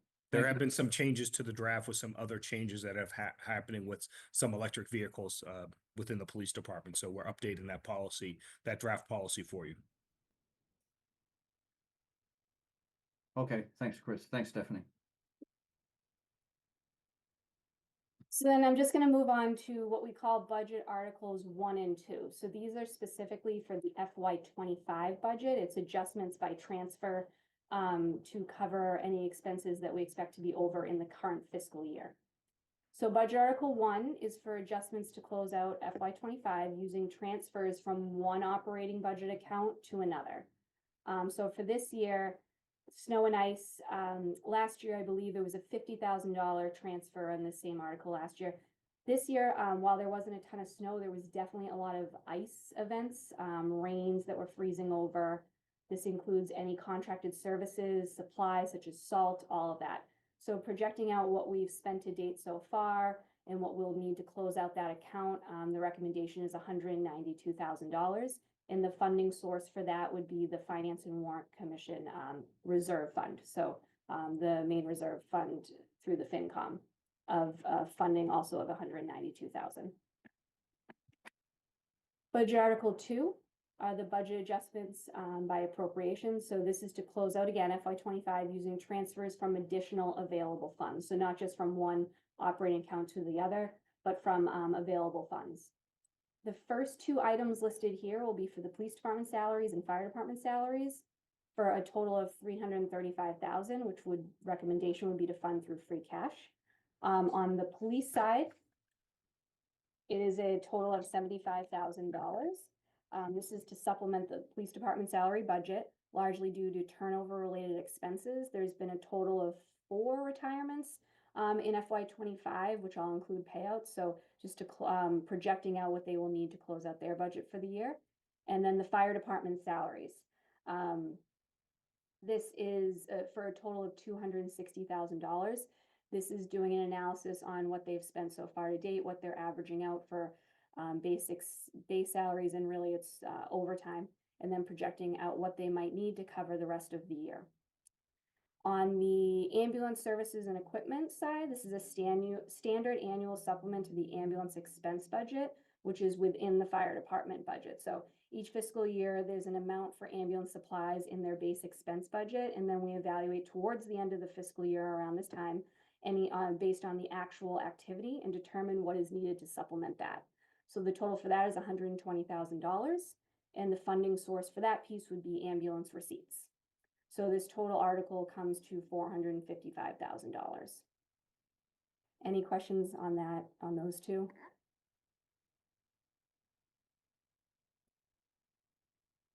I'll move on, then I can come back. Promise, this should be the last slide. So just for next steps, the select board action for tonight will be a request to vote the budget articles 4 through 13 for approval and to move those forward. And then at your March 24th meeting to finalize and vote on articles 1, 2, and 3. The final budget articles will then be submitted to the Finance and Warrant Commission. And a memo will be sent to the FinCom on everything I've presented tonight, as well as those budget articles 4 through 13. As soon as tomorrow. So, it'll be sent the week of March 17th. And then updated finalized articles 1 through 3 will then be sent after the March 24th select board meeting. Members of the FinCom will be presenting on the subcommittee reports tomorrow night, actually, March 11th. As I said, we've been meeting over the last couple of weeks with all of the Finance and Warrant subcommittee meetings with the different departments on the municipal side. So they'll report on any of those meetings tomorrow night. Then the select board meeting on March 24th to the final budget updates presented and approved. And then finally, the Finance and Warrant Commission hearing on March 25th, where I will walk through the financial articles. And then I do have oh, sorry, go ahead. Just on the prior page, I'm remembering, and I don't know, and Joe, maybe you know the answer to this since the chief isn't here. I feel like in some conversation, I heard that a good bit of this, or some of the fire department salary adjustment was also due to job-related injuries, people that were out for medical for one reason or another. Is that accurate? Do you remember that? There has been one IOD since November. I do know that, a long-term out injured. Yeah, Sorry, I think that's my did you ask recollection Joe? too, I'm sorry. Stephanie. Yeah, that's correct, Rob. I see Assistant Chief McCarthy has come in a couple times looking at. Yes, sorry about that. That's correct, Rob. Yes. Thank you.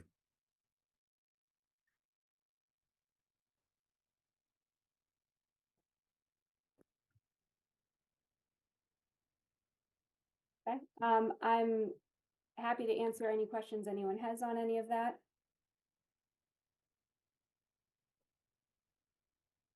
No questions for me, Stephanie. Thank you very much Thank you. for that update.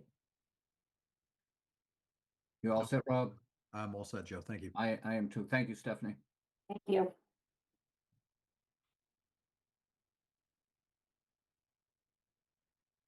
Now we're off to the financial warrant articles. Is that correct? Yes, Mr. Chair. Is Stephanie taking us through these, or are you going to, Chris? I'm happy to do it, Mr. Chair. Thank you. So we currently have 39 articles for the 2025 annual town meeting. We have 13 budget articles, 10 select board articles, including charter review, 7 planning board articles, 7 miscellaneous articles that are remaining, and 2 citizens petitions. As Stephanie said, for the budget articles 1 through 13, we're asking the board to vote on the language for articles 4 through 13. And as far as the select board articles, we're asking the board to vote on articles 2 through 9. So again, for the budget articles, the ones we're asking the board not to vote on are budget article 1, 2, and 3. And for the select board articles, it would be select board 1 and select board 10. Select board 1 is the FS1 article, and select board 10 is the street acceptance. So we'll be coming back to you at your meeting on the 24th to discuss those remaining articles, as well as the planning board articles, which I believe, I see Nora's on. I believe the planning board, with the exception of planning board 5, they're still working on planning board 5, if I'm not mistaken, Nora. But we're asking the board to vote on all the other articles right now. They're still working on 5, and I just did want to point out, 4 is the Mumford article, which they do not think they need, but they're holding on to it until their next hearing session on the 18th. And if they don't have any need to make changes to the Mumford article, they'll ask to withdraw that article. So at this time, Mr. Chair, my recommendation is to ask the board to vote on budget articles 4 through 13 and select board articles 2 through 9. I'm gonna ask the board to hold off on the planning board articles until your meeting on the 24th, after the planning board completes their work. And Chris, what about miscellaneous articles? So, thank you. Is the recommendation this evening is for the board to remove miscellaneous articles 8, 9, and 10. That will still leave 4 remaining articles. Thank you, Chris. I'm just getting caught up here. So you'd like us to vote on the budget 4 through 13, correct? Yes, the language that has been presented, yes. All right. Pat, do we need to do that a motion for each one, or can we do it collectively?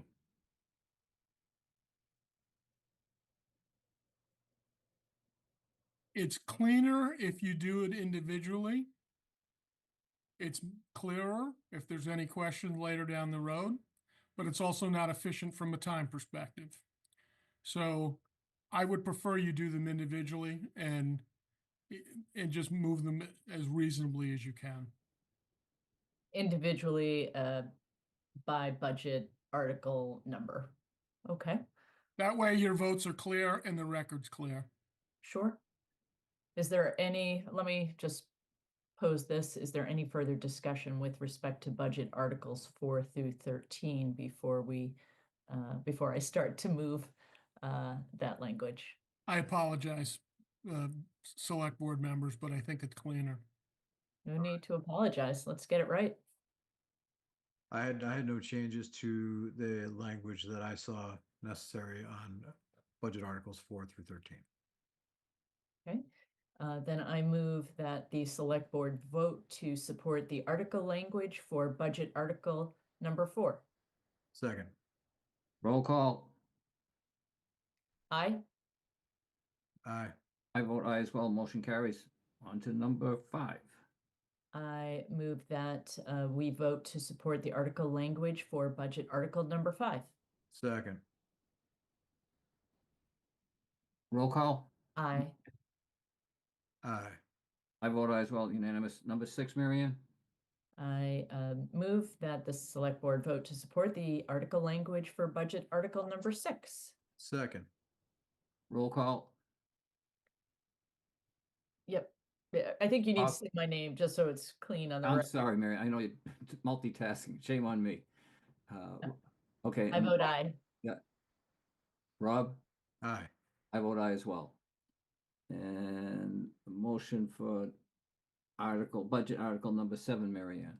I move that the select board vote to support the article language for budget article number 7. Roll call, Marianne. Hold on, I gotta second it. Second. Oh, Aye. chair votes aye as well. Sorry, Rob. Trying to Hold move. on, I didn't vote yet. I say aye to 7 as well. Not as fast as you. Marianne, budget article number 8. Yep. I move that the select board vote to support the article language for budget article 8. Second that motion. Roll call, Marianne, on article 8. Aye. Rob? Aye. I vote aye as well. Motion carries. I move that the select board vote to support the article language for budget article 9. I second that motion. Roll call, Marianne. Aye. Rob? Aye. I vote aye as well. Down to 10. I move that the select board vote to support the article language for budget article 10. Second that motion. Roll call, Marianne. Aye. Rob? Aye. I vote aye as well. Number 11. I move that the select board vote to support the article language for budget article number 11. Second that motion. Roll call, Marianne. Aye. Rob? Aye. I vote aye as well. I move that we vote to support the article language for budget article number 12. Second that motion. Roll call, Marianne. Aye. Rob? Aye. I vote aye as well. Marianne, number 13. I move that we vote to support the article language for budget article number 13. Second that motion. Roll call, Marianne. Aye. Rob? Aye. I vote aye as well. Now moving on to the select board articles, I move that we vote to support the article language for select board article number 2.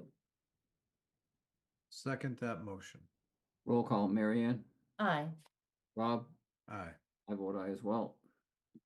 I move that we vote to support the article language for select board article number 3. Second that motion. Roll call, Marianne. Aye. Rob? Aye. I vote aye as well. Number 4. I move that we vote to support the article language for select board article number 4. Second that motion. Roll call, Marianne. Aye. Rob? Aye. I vote aye as well. On to 5. I move that we vote to support the article language for select board article number 5. Second that motion. Roll call, Marianne. Aye. Rob? Aye. I vote aye as well. Motion carries. Number 6. I move that we vote to support the article language for select board article number 6. Second that motion. Roll call, Marianne. Aye. Rob? Aye. I vote aye as well. Motion carries. Number 7. I move that we vote to support the article language for select board article number 7. Just point of clarification on that one. Oh, as revised, right, with the things that have been stricken. There's, Or- there's a or- strikeout, there's a strikeout here, Rob, under easement Yep, by taking. So I think that included that. yep, okay, thank you. So second that motion. Roll call, Mary Ann, Aye. Rob, Aye. I vote aye as well. Number 8, I move that we vote to support the article language for Select Board Article number 8. I second that motion. roll call, Mary Ann, Aye. Rob, Aye. I vote aye as well. Select Board Article number 9, Mary Ann. I move that we vote to support the article language for Select Board Article number 9. I second that motion. Roll call, Mary Ann, Aye. Rob, Aye. motion carries. All right, folks, tried to make that as interesting as possible. It was tough to do so. Point of order, Pat, with respect to removing the miscellaneous articles, there are 3. Are you comfortable with our doing that as one motion, or would you prefer 3? No, I think you can remove articles in one motion. Thank you very much. Because it's a negative motion to remove it, and there'll be no further action on them.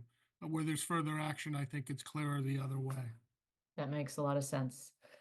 I hereby move that we vote to remove miscellaneous articles number 8, number 9, and number 10. I second that motion. Roll call, Mary Ann, Aye. Rob, Aye. I vote aye as well. Motion carries. Now we're down to the planning board articles, and Nora, were you going to speak to these? Mr. Chair, I'm happy to You're- answer. You're on mute. You're Nora. on mute, Nora. Thanks. We're asking that you hold off on the planning board articles until your next meeting on the 24th. That will allow the planning board one last hearing session on March 18th. Chris, I assume you were going to tell me that. My apologies. Thank you, Nora. No problem, Mr. Chair. Do we have to take action on citizen petitions? You do not. They're independent and on their own. By charter, the way they've been submitted, they're part of the warrant. Thank you, Pat. Chris, what's that bring us up to? FS1 update. Molly, would you be so kind? Sorry, Mary Ann. It's okay. Looking in that direction. I'm flattered to be compared. I'm just going to share my screen.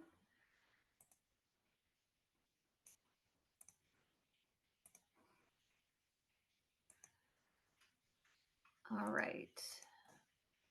So I'm going to be giving a brief update about the project cost and then have our owner project manager, Chin Lin from Vertex, and representatives from Doran Whittier here to answer any questions that you might have. So as you may recall, we went out for cost estimation back in October 2024. We went out again at the end of January 2025, and that's what I'm going to be presenting on today. So this chart shows the difference between the October 2024 estimation and the January 2025 update. Obviously, the largest part of this project is the construction cost, coming in at about 28.4 million. That's down from the 30.5 million that was estimated back in October. I'll talk a little bit about the reasoning behind that in a moment. Temporary operations, architecture and engineering, owner's project manager all stayed status quo. There was slight movement on furniture, fixtures, and equipment, as well as miscellaneous. This is based on the technology that's going to be added into the new building and getting more concrete cost of what that would look like. The contingency, the standard we've been using for the duration of this project is 5% of construction costs and 1% of OPM costs. So as the construction cost estimation goes down, so does the contingency estimation. Given the unknowns in today's market, we thought it was prudent to include an additional contingency to plan for unknowns like tariffs and the supply chain. So what are the reasons for the decrease? Primarily, it's the lower cost of construction. I do want to make sure I caveat this repeatedly that these numbers were analyzed at a moment in time in January 2025. So this was the construction estimate from that point. As a reference point, the 25% tariff on Canadian and Mexican goods started on Monday, March 4th. So we already know that there has been some change. This is a competitive market. I'll let Chip speak to more of this in a minute, but we're getting a lot of interest in this project as we are been working through the pre-qualification phase. And finally, I just want to call out the discipline of the design team. From October to January, nothing new has been added to the project, and so no increase in costs have come from added programming. So the number is holding steady, if not slightly lower, which is good news, but it is with a caveat. This is a good number, but the number that ultimately matters is the number that we get back from the bids. We'll be going out for bid on Friday, which seems crazy to say. We've been saying mid-March for so long, but mid-March is here. We expect those bids to come back mid-April.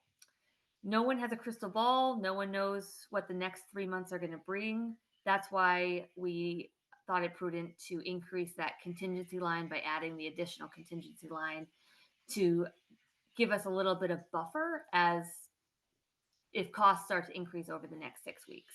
So overall, we're in a really good place, but we want to make sure that we're being realistic. Next steps, I mentioned construction bidding will happen this Friday, March 14th. Bid opening, best case scenario will be April 18th. Worst case scenario will be April 25th. This is gearing up for the FinCom public hearing on FS1 on April 28th, annual town meeting on May 19th, and a special town election on June 3rd. So with that, I'm happy to answer any questions. Stop sharing. And I see that we have Chin and Chip and Don Walter here to answer questions as well.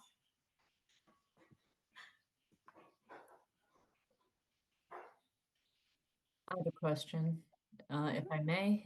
Thank you very much, Molly, and thank you, Mr. Lynn, Assistant Chief McCarthy, and Chip.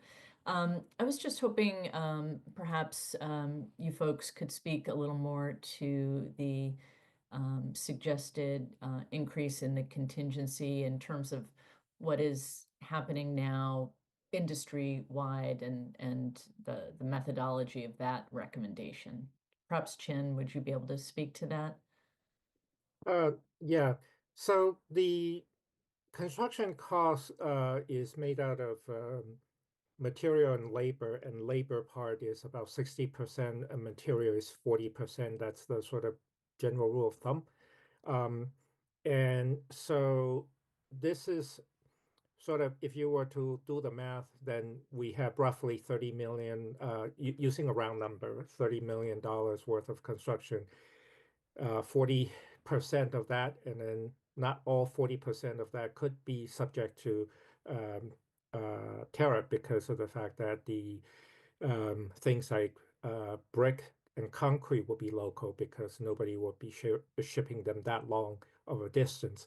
And so if you take another make a assumption that okay, maybe half of it will be impacted by whether it's speculation or tariff, and if it's half of that, 20% being, and then you put 25% at the worst case, that works out to be about 5%, about $1.5 million.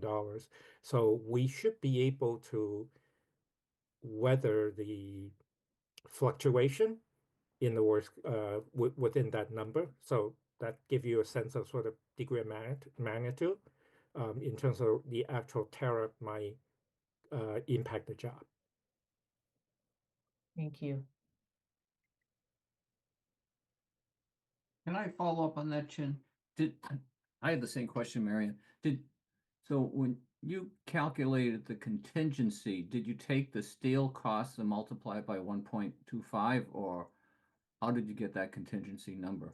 So there's the standard contingency, which is the 5% of construction costs. That just simply general. That's typical for projects, and we do that for all the projects. But this $1.5 million that we put in there, it's really basically it's just simply. I think the way I would look at this number is that we're really in good shape, And then if it comes in lower, we don't ask for more money. But the issue here is that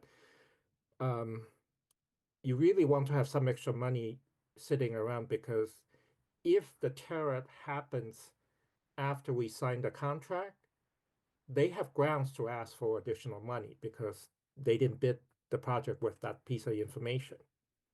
And so it will get into a dispute, and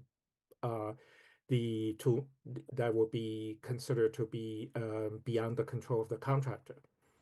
And so if we have to absorb that cost, it would be best that the request for funding to carry that kind of contingency.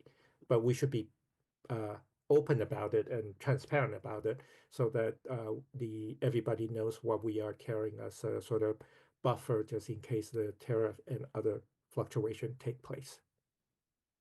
Yeah, I guess I'm so naive, Chin. I would look at the products coming out of Canada and multiply them by 1.25 to come up with some sort of hard number, but sounds like that wasn't your methodology. If you only do steel, that the typical sort of, when people did the calculation, some of the industry people, that they say that's about 1%. But the thing is that right now that everything coming out of China has been tagged with additional tariff, and there's also speculation that copper and aluminum might also become be subject to tariff. So in a sense of, we really don't know right now. Yeah, we're sort of asking you to, how long is a piece of string here? I mean, the reality is, Joe, you can't even just use 25% out of Canada, because lumber was just hit with 250% the other day. And as what I had heard was, Canadian lumber accounts for about a third of the lumber used in the building trade. So, there's going to be a cascade of cost impact, I would expect. So I guess my question is sort of broader. You think an additional 5% is of the construction cost, that $1.5 million, would be adequate to absorb any additional? And I know, so I mean, we're really asking that. The Rob, if I have that ability, I wouldn't be sitting here. You'd be running a hedge fund, I know. Yeah. But I think that we're recommending that while the project had the construction costs had come down by almost around $2 million, let's keep $1.5 million in there for just in case. And as you say, if we don't need it, that would be a great thing that we don't have to borrow against. Problem is, Rob, I'm a weenie. When I bought a car, I went through 64 different spreadsheets with 100 rows on each one for excise tax, sales tax, new tires, this, that, everything else. But I'll defer to Chin, your top shelf of my book, and Rob, I'm glad you're keeping an eye on some of the international part of this too. So thank you. Anybody else? Don, thanks for joining us. All right. Is there anything in the audience? No. No questions. Then I suggest we move on to the next agenda item, unless someone. Thank you, everyone. Thanks, everyone. Thank you. Thank you. You all. Thank you all. Next, we have acceptance of a grant award, the U.S. Police Canine Association grant purpose for the Select Board to accept U.S. Canine grant recently awarded to the town of Westwood Police Department. The grant funds will be used for specialty canine training. Chief Silver, Westwood Police Department Chief Civil Award, U.S. Police Canine Association Award, $7,500. Is Chief here, or Chris, are you going to take this? The chief is not with us, but yeah, this is a grant to cover training for a new canine. Our canine officer is Casey Collar, And this canine officer, this canine, excuse me, is going to be for explosive detection as well as evidence and human search capabilities. So this will not be a bite dog, but this will be a search and rescue as well as explosive detection. Sounds great. Rob and Mary Ann, any questions or comments? No. No, I'm happy to make a motion. I move that the select board accept the U.S. Police Canine Association grant award of $7,500 and authorize the town administrator to sign any grant documents. I'll second that motion. Roll call, Mary Ann, Aye. Rob, Aye. I vote aye as well. Brings us down to, and Chris, correct me if I'm. Un momento. Down to liaison reports. That is Rob, correct, Mr. Chair. Thank you, Chris. Rob, you have anything to say? Nothing tonight. Mary Ann? Nothing tonight from me either. Okay, I have just the off-leash dog park. We held a meeting recently at the Pine Hill School. I thought it was very productive. We got some great input. It was very helpful to the committee. I emphasized to the folks that the process is working exactly as Mary Ann, as you envisioned it when you were chair, to get the ball rolling on this. And there was some disappointment, but we also learned a lot. And I'll have more details at a shorter meeting.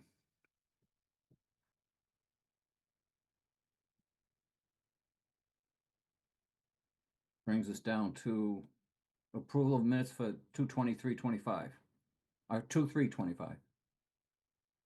Happy to bring a motion. Thank you. I move that we approve the minutes for our February 3rd, 2025 meeting as written. Second that motion. Roll call, Mary Ann, Aye. Rob, Aye. I vote aye as well. Before I go to the next part, Tish, is there anything in the queue there? No questions. Oh, we do have one resident who has their hand raised. I'm sorry, I don't see And it. you see that? Miss No. Kathy Wallace. And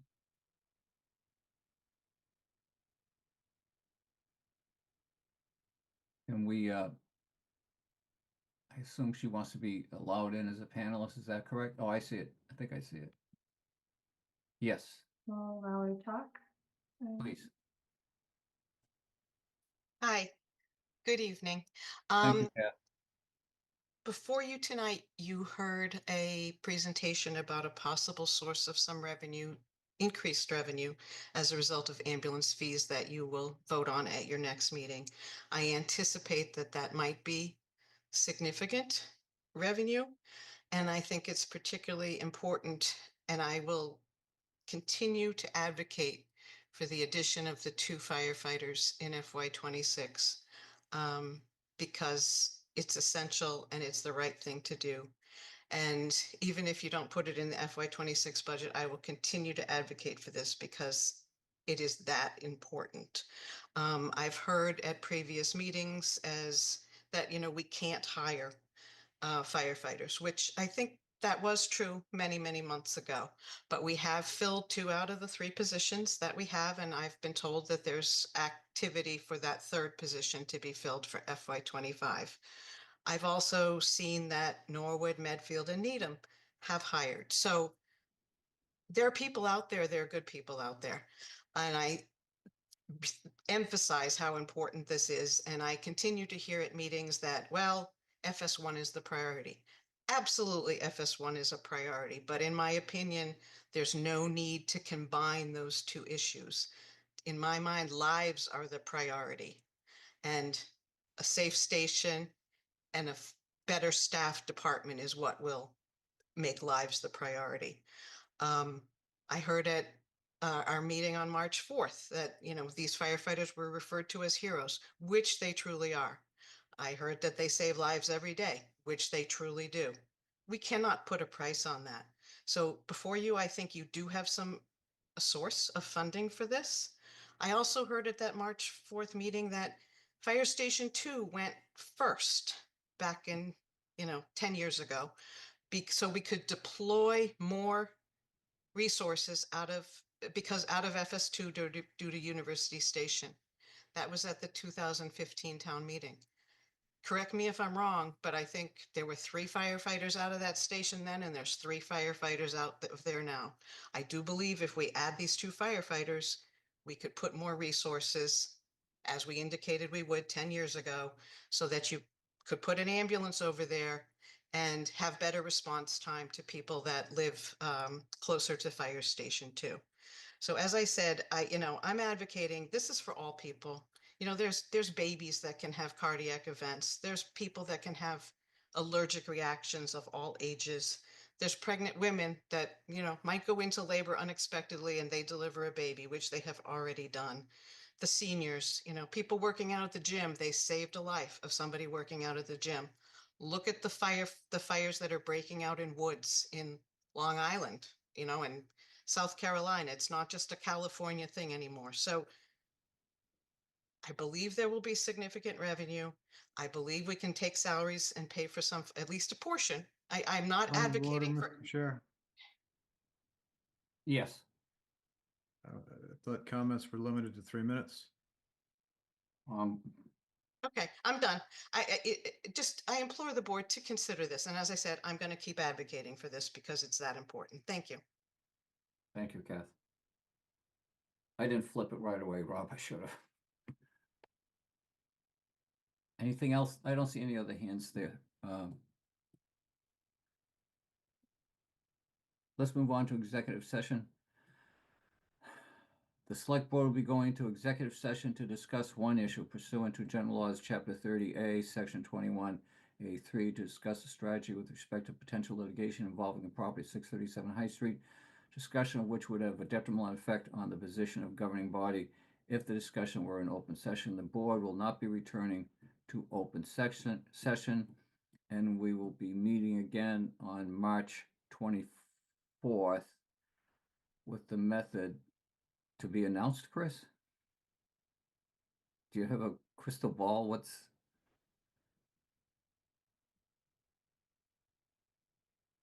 Chris, don't we have a I think drop our dead? next meeting is fine, right? Is Under it? the extension. It's Oh, okay. I believe it is, and It is Okay, thank you. Is it the 29th, Chris? That's the drop dead? 31st. Oh, okay. Okay, sorry. So we'll be meeting again on March 24th via Zoom. Is there a second? I move that we go into executive session for the aforementioned reason. second that motion. Roll call. Mary Ann? Aye. Rob? Aye. I vote aye as well. See you folks on the other side. For joining this evening.